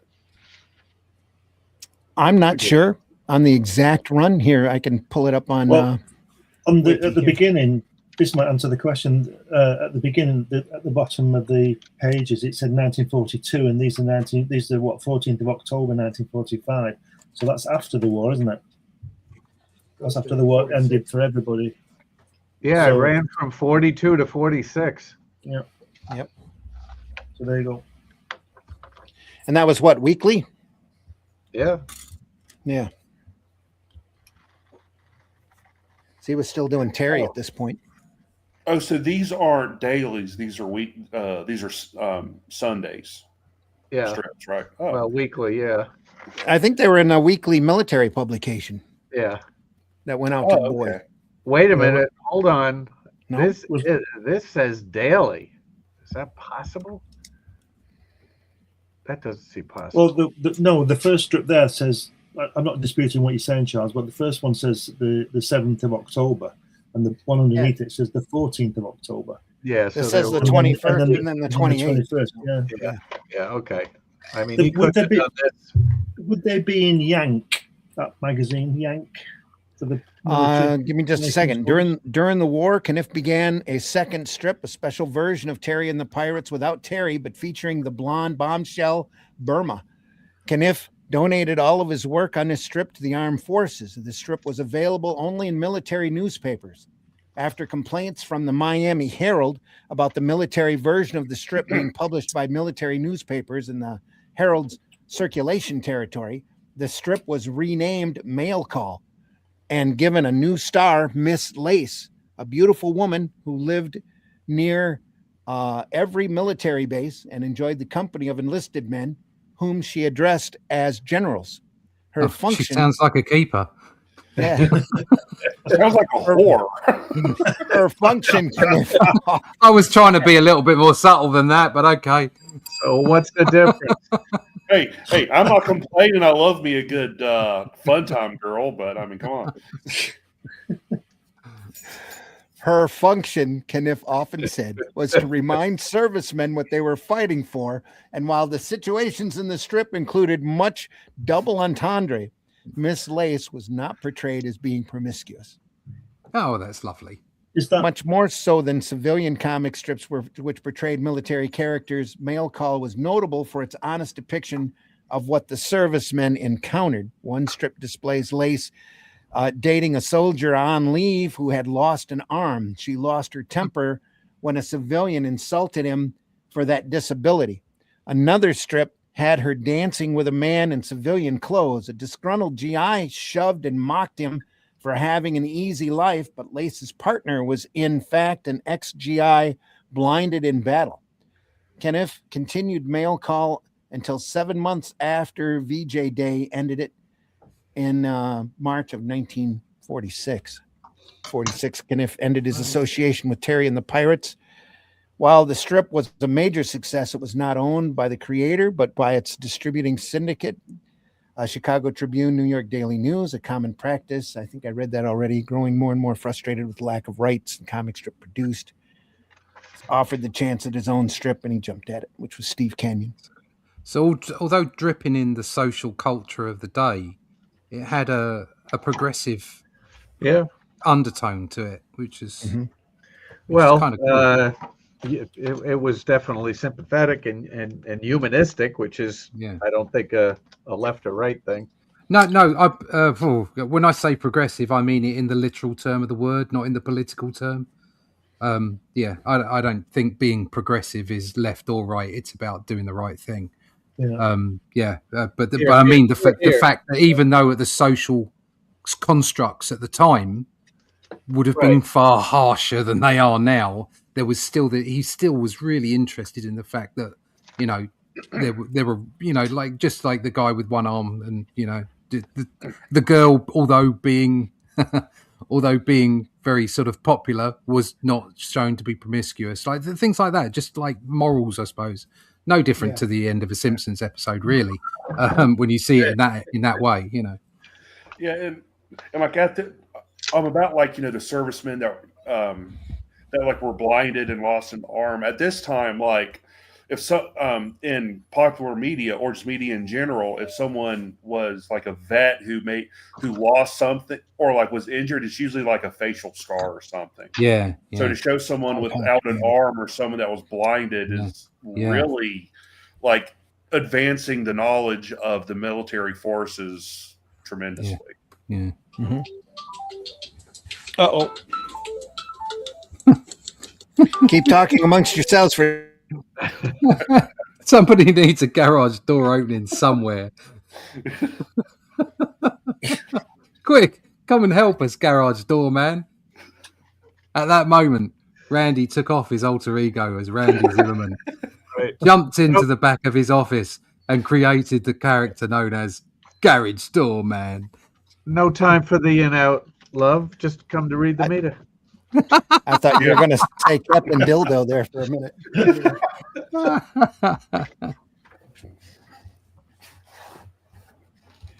I've turned the page. I shall return. I'll be right back. All right. Talk amongst yourselves. Yeah. And in the meantime, Russ will give us his thoughts on garage doors. Russ? Garage doors. Well, first of all, they're not called garage doors. They're garage doors. just a little bit of social conditioning there. Yeah, we'll put the kettle on for you. Pop the kettle on. Aye. I think we should discuss the rather marvellous ink work on that Merry Christmas piece, actually. Yeah. Look at his trousers. Yeah. Isn't that bonkers? It's getting into, like we were talking about, Glenn, about being representational. Yeah. Rather than, I saw another video as well where somebody was talking about the 4 styles of comic book art, and it's like there's a detailed, and there's a realistic, and then there's like an overdone, and I can't remember all of them. Yeah. And they were trying hard to put different artists into these different categories, and it was like, really? No, it's called style.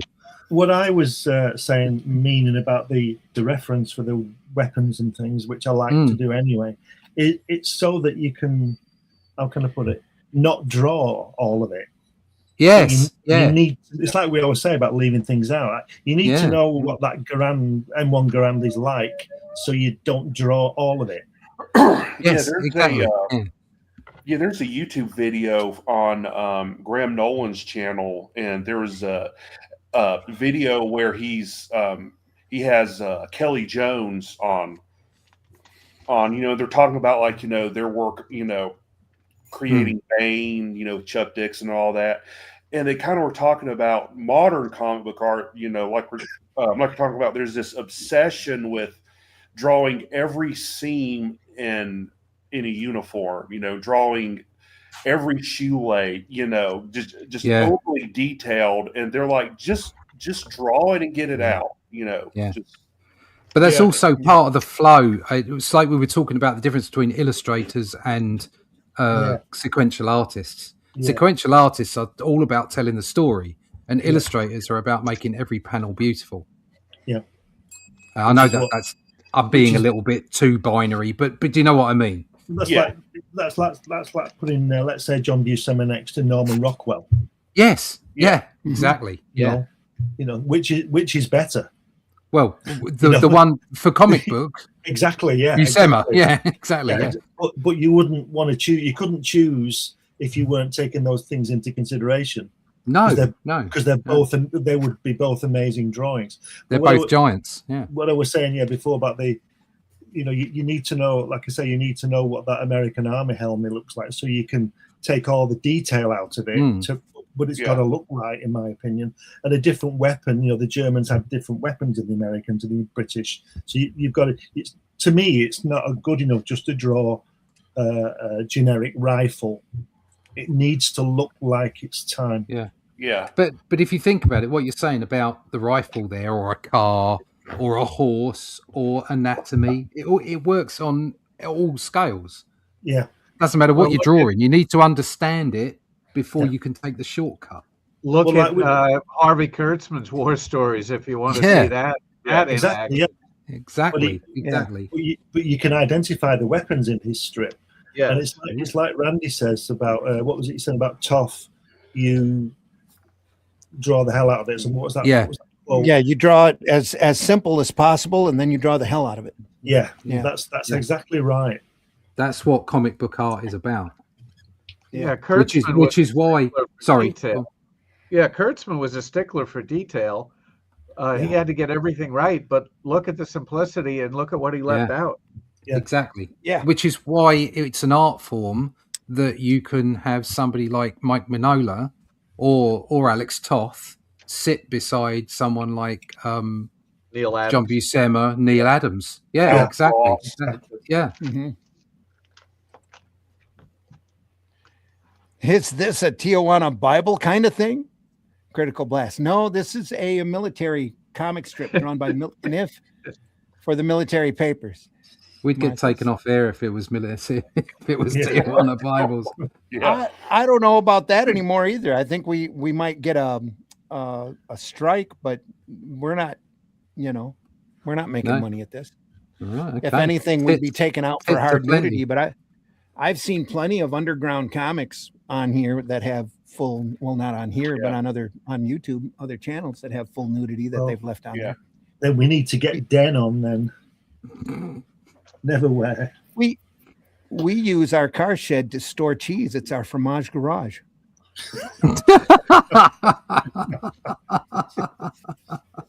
Thanks. I want what he's smoking. You might be on something there, Russ. On to something, I should say. You might be on to something there. Something just flew past my window, Russ. It looked like Randy. Yeah. Yeah, it was Garage Man, not Garage Man. Garage Man. Wait a minute. You mean Garage Man is Randy Zimmerman? Holy crap! This is. Well, do you ever see them both in the same room at the same time? I rest my case. I think Mobius has already done it in his airtight garage. Yeah. We got a guy who's got a service station here that specializes in transmissions, that proudly calls himself the Tranny Man. Now, which one is that? What? No, he's got a little jingle and everything. I ought to take one of his commercials and run it here on the program. That Tranny Man, or a what? No, he's got a little jingle and everything. We have a local septic service. They say they're number one in the number two business. we He are. said number Yeah. 2. Oh, God. The tranny man. Oh God. Tears are coming down my eyes. Burp, burp. Oh boy. Oh, Okay. All right. she's got a weird face. What's that all about? Under like Greta. redeployment. Looks like Greta. What? Yeah. There's an understatement. Look at that last panel. Hi, Fred. Haven't seen you since Iwo Jima. Oh, that little old skirmish. Yeah. Oh, God. Well, that's because he's walking down the city street and being bombarded.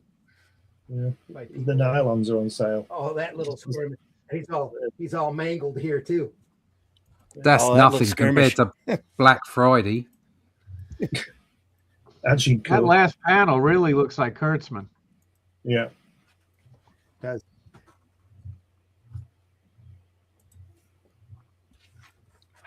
There's something about you look at Kurtzman, Toth's comedy, Eisner, the guy on Two-Fisted Tales. Kurtzman, isn't it? Is it That was Kurtzman on That was Two-Fisted Kurtzman. Tales, yeah. You look at their, and there's something of the time. They have a similarity about them. Yeah, he did a lot of the layouts for those Two-Fisted Tales stories too. Yeah. And people the way they spot blacks, the way that they draw, with economically with lines, the form, there's something of a. It's almost like they're a generation in themselves. Do you know what I mean? Look at that first panel. Yeah. Those helmets are good, but look at them. Look at the black faces. The faceless faces of soldiers, Yeah. Silhouettes. Yeah. Can't see their face, they don't come back and again, I think that they service their style to feed the necessity of their deadlines. That's why things are are genius. as simplistic as they are, yeah.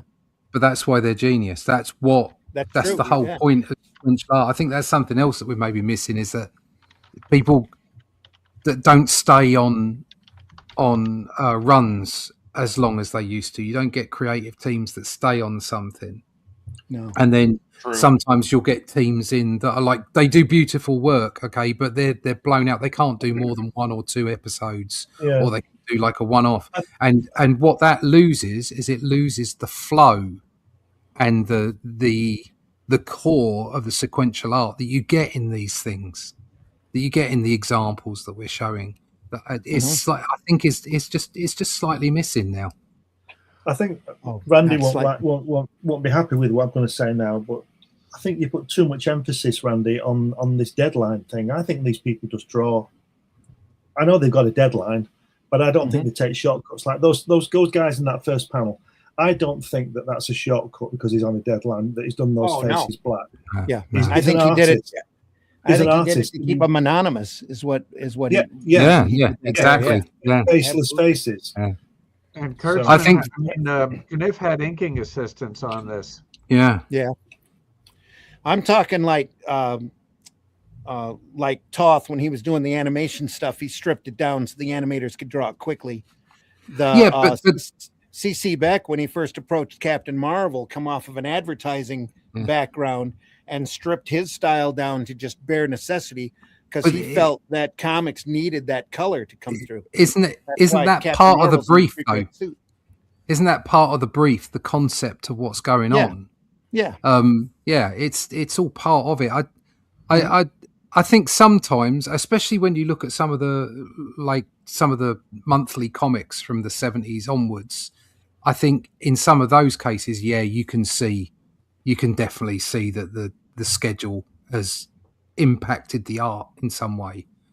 But I think these guys were just genius at what they were doing. Well, also these guys were being paid the big bucks too. Yeah. So even though Caniff wasn't getting paid for this particular strip, he was more than wealthy doing Terry and the Pirates and Steve. He could take the financial hit because he was making it up elsewhere. Well, that was his donation to the services. Yeah. Yeah. I also think that if he hadn't have done that, if he hadn't have donated it, they wouldn't have asked him to do it in the first place. That's true. I think very I likely. don't know how he came about to do it. I think he approached them and said, Well, I'll give you this, rather than they rang him up and said, we can only pay you X or whatever. I don't think that, well, again, he didn't do it for pay, but I think that, like the Wikipedia said, he did initially a adult version of Terry and the Pirates. He just cut the kids out and added more military people. And then when people complained, he changed Burma to Miss Lace here. Pardon me. And just continued on doing the strip. Probably using esoteric, military characters. When he switched to mail call. Yeah, that, Here we go. Oh, okay. Was that a what? Mitch?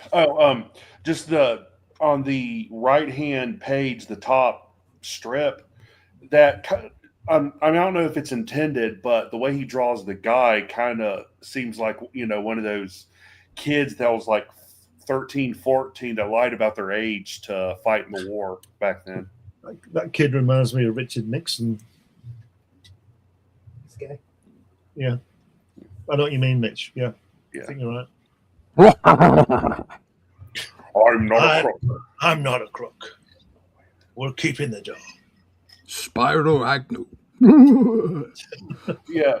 One of my favorite Nixon stories is when he met Elvis, and Elvis gifted him a gun. I think it was a revolver. And it's like, how did this guy get past Secret Service with a gun? Because he was Elvis. Exactly. Here's a bit of trivia. Here's a bit of trivia for you regarding Nixon and George Bush Sr. Neither of those two people, who were about 45 at the time, knew where they were when Kennedy was shot. Of course they didn't. Quote unquote. Yeah. They reckon the only adults age 45 on the planet didn't know where they were when he was shot.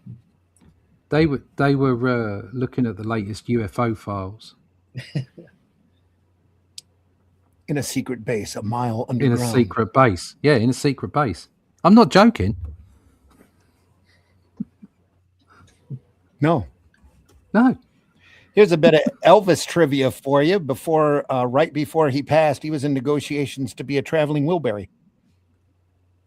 What? They were going to record his part. They were going to record his part at Graceland and then put him in and together in the studio. Yeah.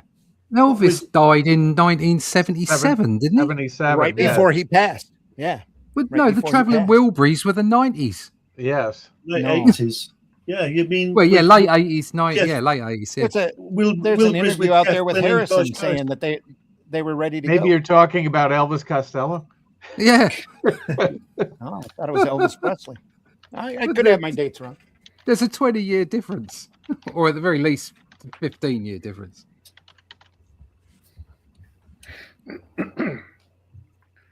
Well, if I run across that clip again, I will post it. Oh, they were talking. Yeah. Oh, yeah. I looked this up. They were talking about using his voice. Ah, oh, there you go. Yeah. But George Harrison felt it was too gimmicky. You think? You think? Yeah. Didn't stop him keeping Roy Orbison on when he went. No, or John Lennon decades after he's dead on new Beatles tracks. Yeah. Yeah. Oh, my sweet lord. My sweet lawsuit. Yeah. Yes, Orbison, not Elvis for Wilburys. Okay.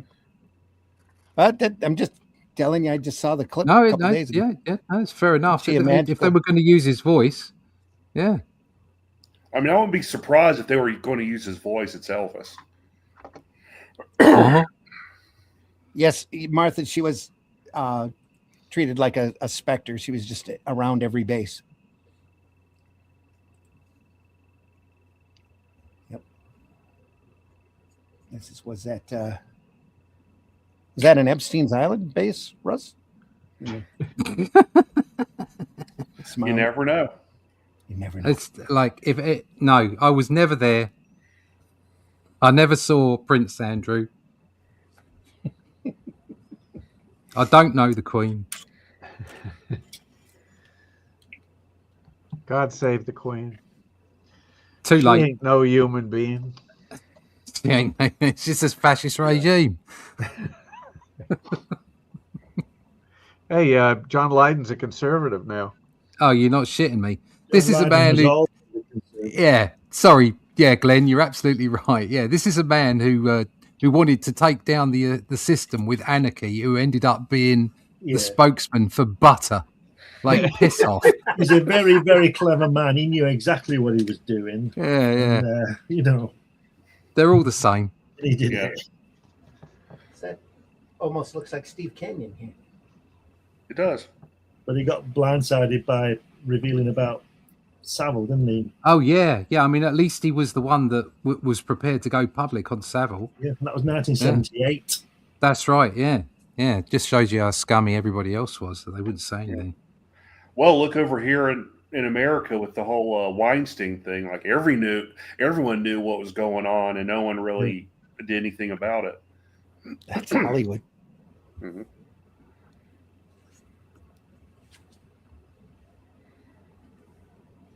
These are the rejected strips. He sent them into the military before the blacks were spotted, apparently, just to give them an idea of what it was, and then they turned them down. Yeah. Just how cool are they? Yeah, I couldn't tell if these were pencils or like inked line work when you turn the page. Yeah, quick brush work. Just another example of what you need and what you don't need. That fourth panel on the first strip, okay? You only need third panel. You only need very basic lines to show that woman's body, but you need to put the laces in to make it sexy. Yep. Yeah. Yep. That's just brilliant. Absolutely brilliant. Yeah, more time was spent on those laces than the rest of the figure. Yeah, yeah. Yeah, we probably had But again, line work with the figure memorized, so he just went. Oh yeah. And just really quick brushwork here. I'm sure he just didn't spend a whole lot of time on it because they needed approval before they might have even redrawn this for the final, or I'd planned on redrawing it for the final version. It's just to give the editors an idea of what the strip would be. It's still a long way down the line, though, isn't it? Pencil, letters, and inks. Yeah, it is. Yep. Yeah, it is. It's a lot of work to be rejected. Yeah. Good job he wasn't being paid. Again, beautiful characterization as well. Well, at least she has a place to live. In an ink Was that an inkwell? Okay, Yeah. This drawing for editor and publisher, magazine Caniff, made farewell to his wartime endeavors and comments on the housing shortage in the U.S. 1946.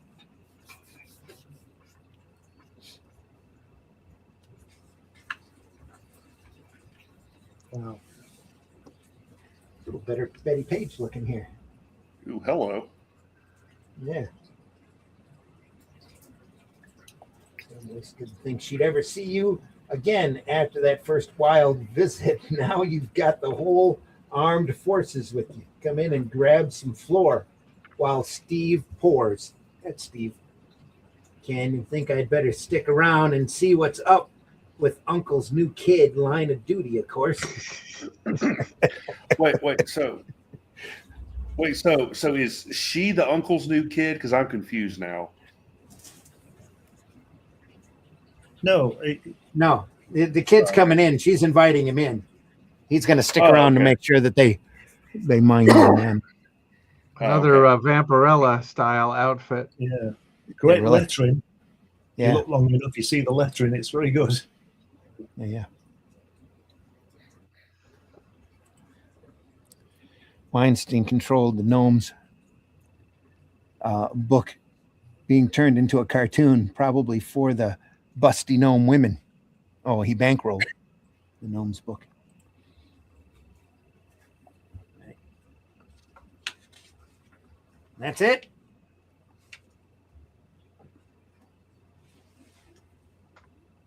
That's great. That's one of the best we've done. Yeah, it's great. Mail call. Milton Caniff, folks. If you're interested in looking at more Caniff, I've got a little Terry and the Pirates and a lot of Steve Canyon we can look through.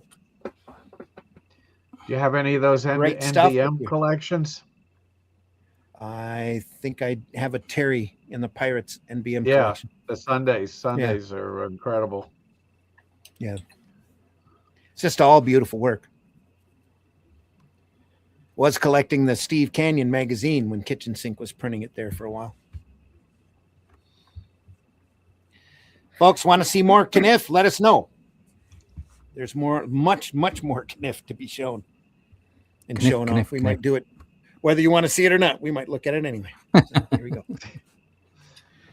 Coming up, Barry Windsor Smith. I've got an archive of Magnus the Robot Fighter here by Russ Manning to look through. The Eternauts coming. Sin City, eventually.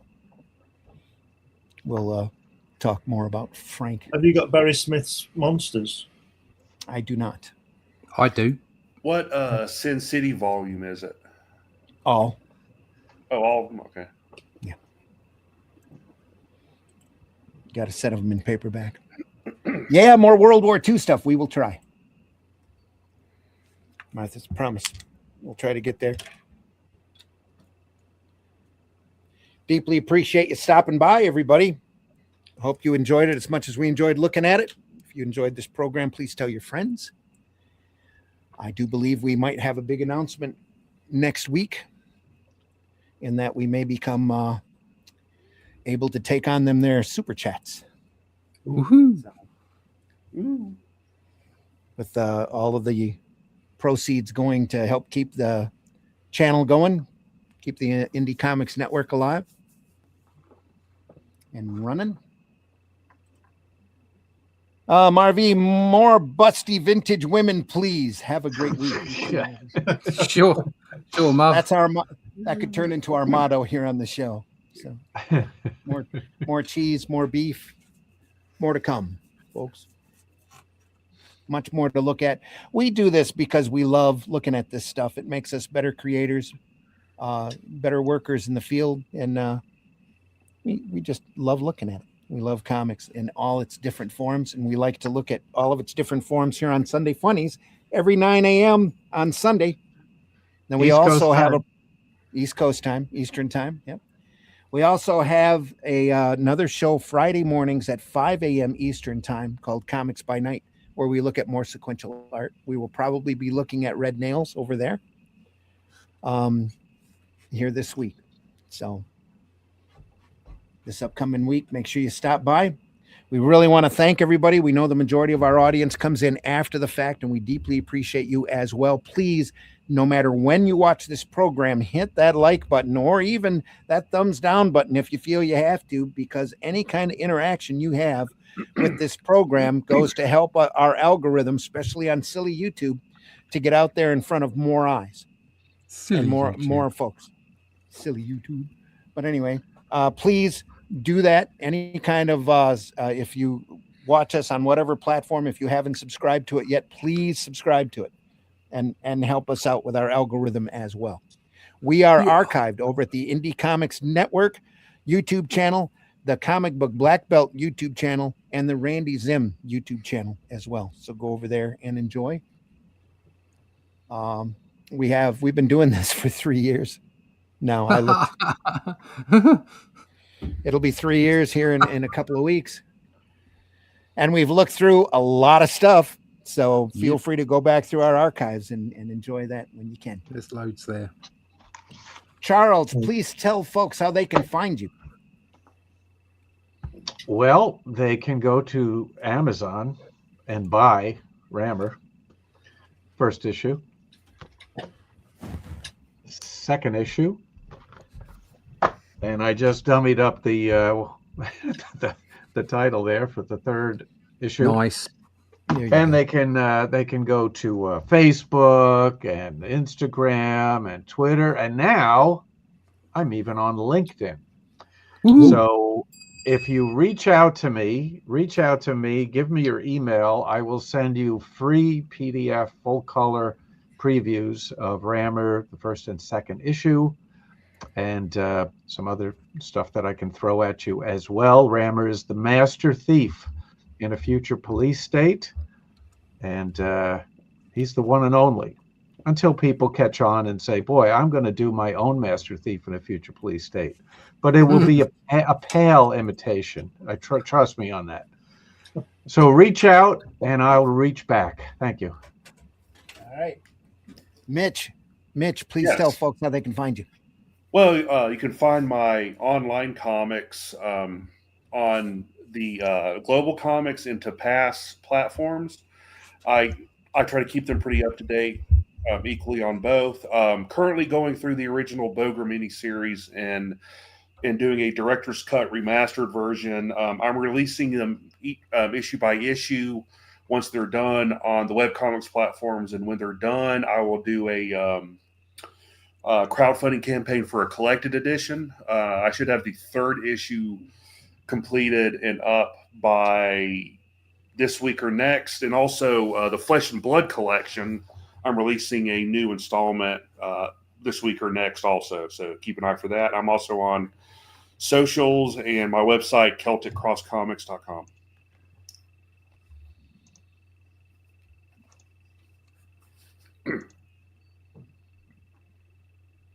It's time.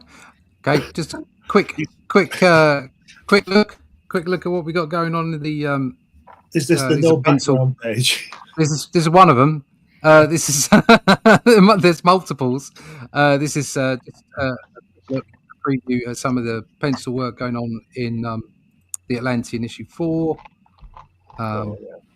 There's a page just started, so there you go. You can see the process. No AI here. No layout tools.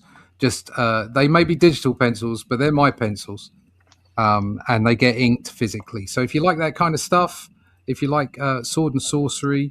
And you enjoy traditional artwork, then go to rustleach.com, sign up for that email list, and we'll tell you when the latest version of the Atlantean is out. All right. I had the pleasure of writing those books based off of the Shadow Kingdom from a Robert E. Howard public domain story. We took the characters from there and continued them on in the Atlantean into self. And I have a story in number 2. He does. I have a story in number 2, so all of my fans have to buy all of the Atlanteans and multiple copies of number 2. There we go. Absolutely. Glenn, please tell folks how they can find you. You can find me on Randy's shows on Friday and Sunday when I've not got the flu. And you can find my work on Amazon, New Haven Press. Just about where can we find you when you do have the flu?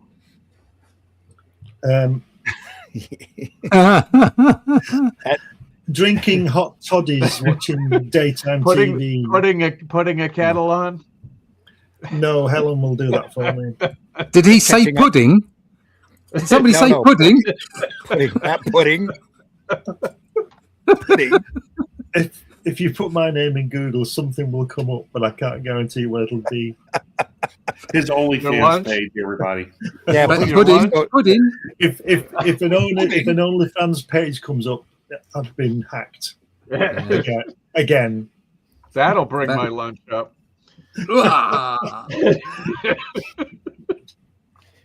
It's a good thing all that adult cinema work we did in the 70s and 80s had a non-deplume attached to it. What do you mean we?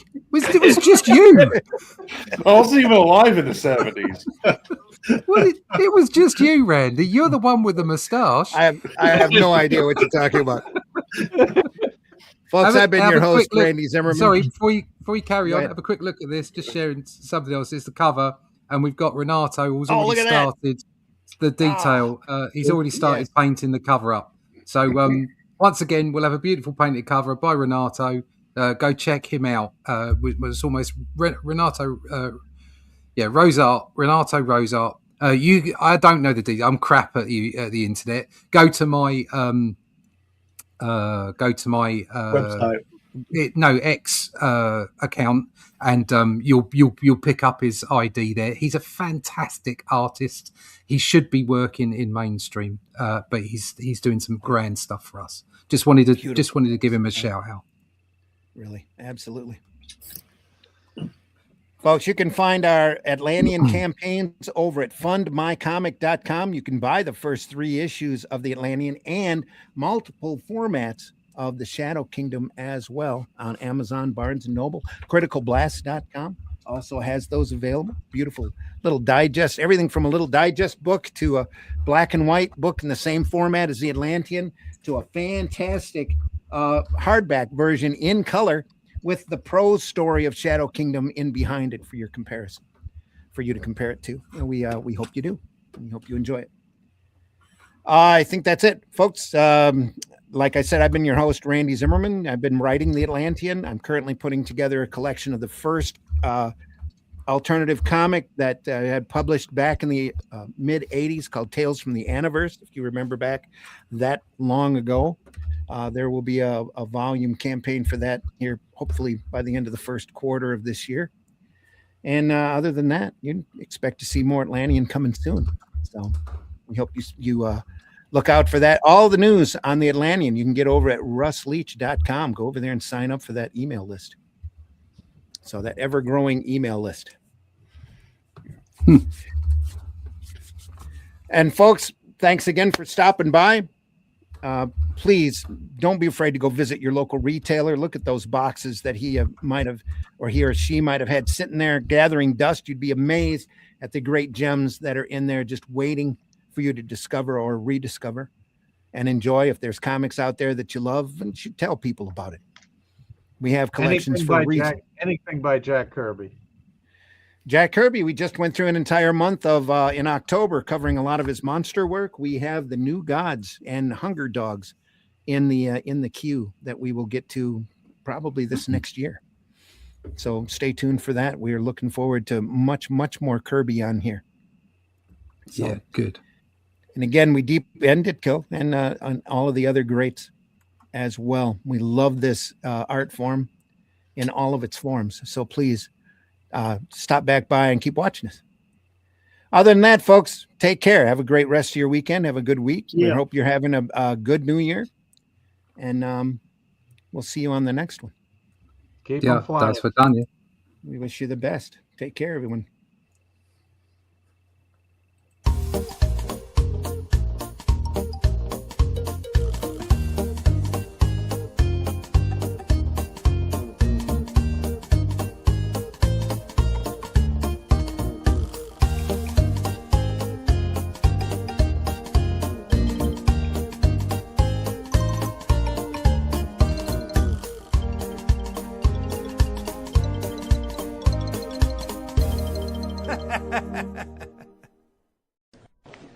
Hi, would you like some headphones? Absolutely, but how did you know my name was Phones? In the time before Atlantis sank, when the lands of this world were savage and untamed, one man would claim his destiny, seizing his place as a king. After defending his throne and learning the devastating truth of the Serpent Kingdom and its deadly cults, King Kull in his right hand ruled the Spear Slayer, make a solemn vow to hunt down and destroy the hidden empire of these serpent demons. These are the tales of those journeys. This is the Atlantean. Tales inspired by the brilliance of Robert E. Howard, featuring his first barbarian characters as introduced in the pages of his classic tale, The Shadow Kingdom. Each volume contains beautifully painted covers and around 50 pages of original black and white art and story, featuring classic sword and sorcery adventures you don't want to miss. Join us on these epic adventures and sign up now for news with the email list at russleach.com. Bring your axe and prepare for battle. Hi y'all, it's time for Appalachian Word of the Day. The word of the day is marinara. How fast do you think that car get up to? About 120 marinara? As he sits each day at his board, alone with his characters, Jack Kirby is far from lonely. I haven't got the trappings of a circus, but there in my mind is a very active and bright and colorful place that's as good as any circus that I've ever seen. And I live with that, and I enjoy it immensely. There we are. And I'm looking for the biscuit, and I can't find it. Uh-oh. We could sing it. I've lost the biscuit. No. Here's the biscuit. Taste the goodness of the biscuit.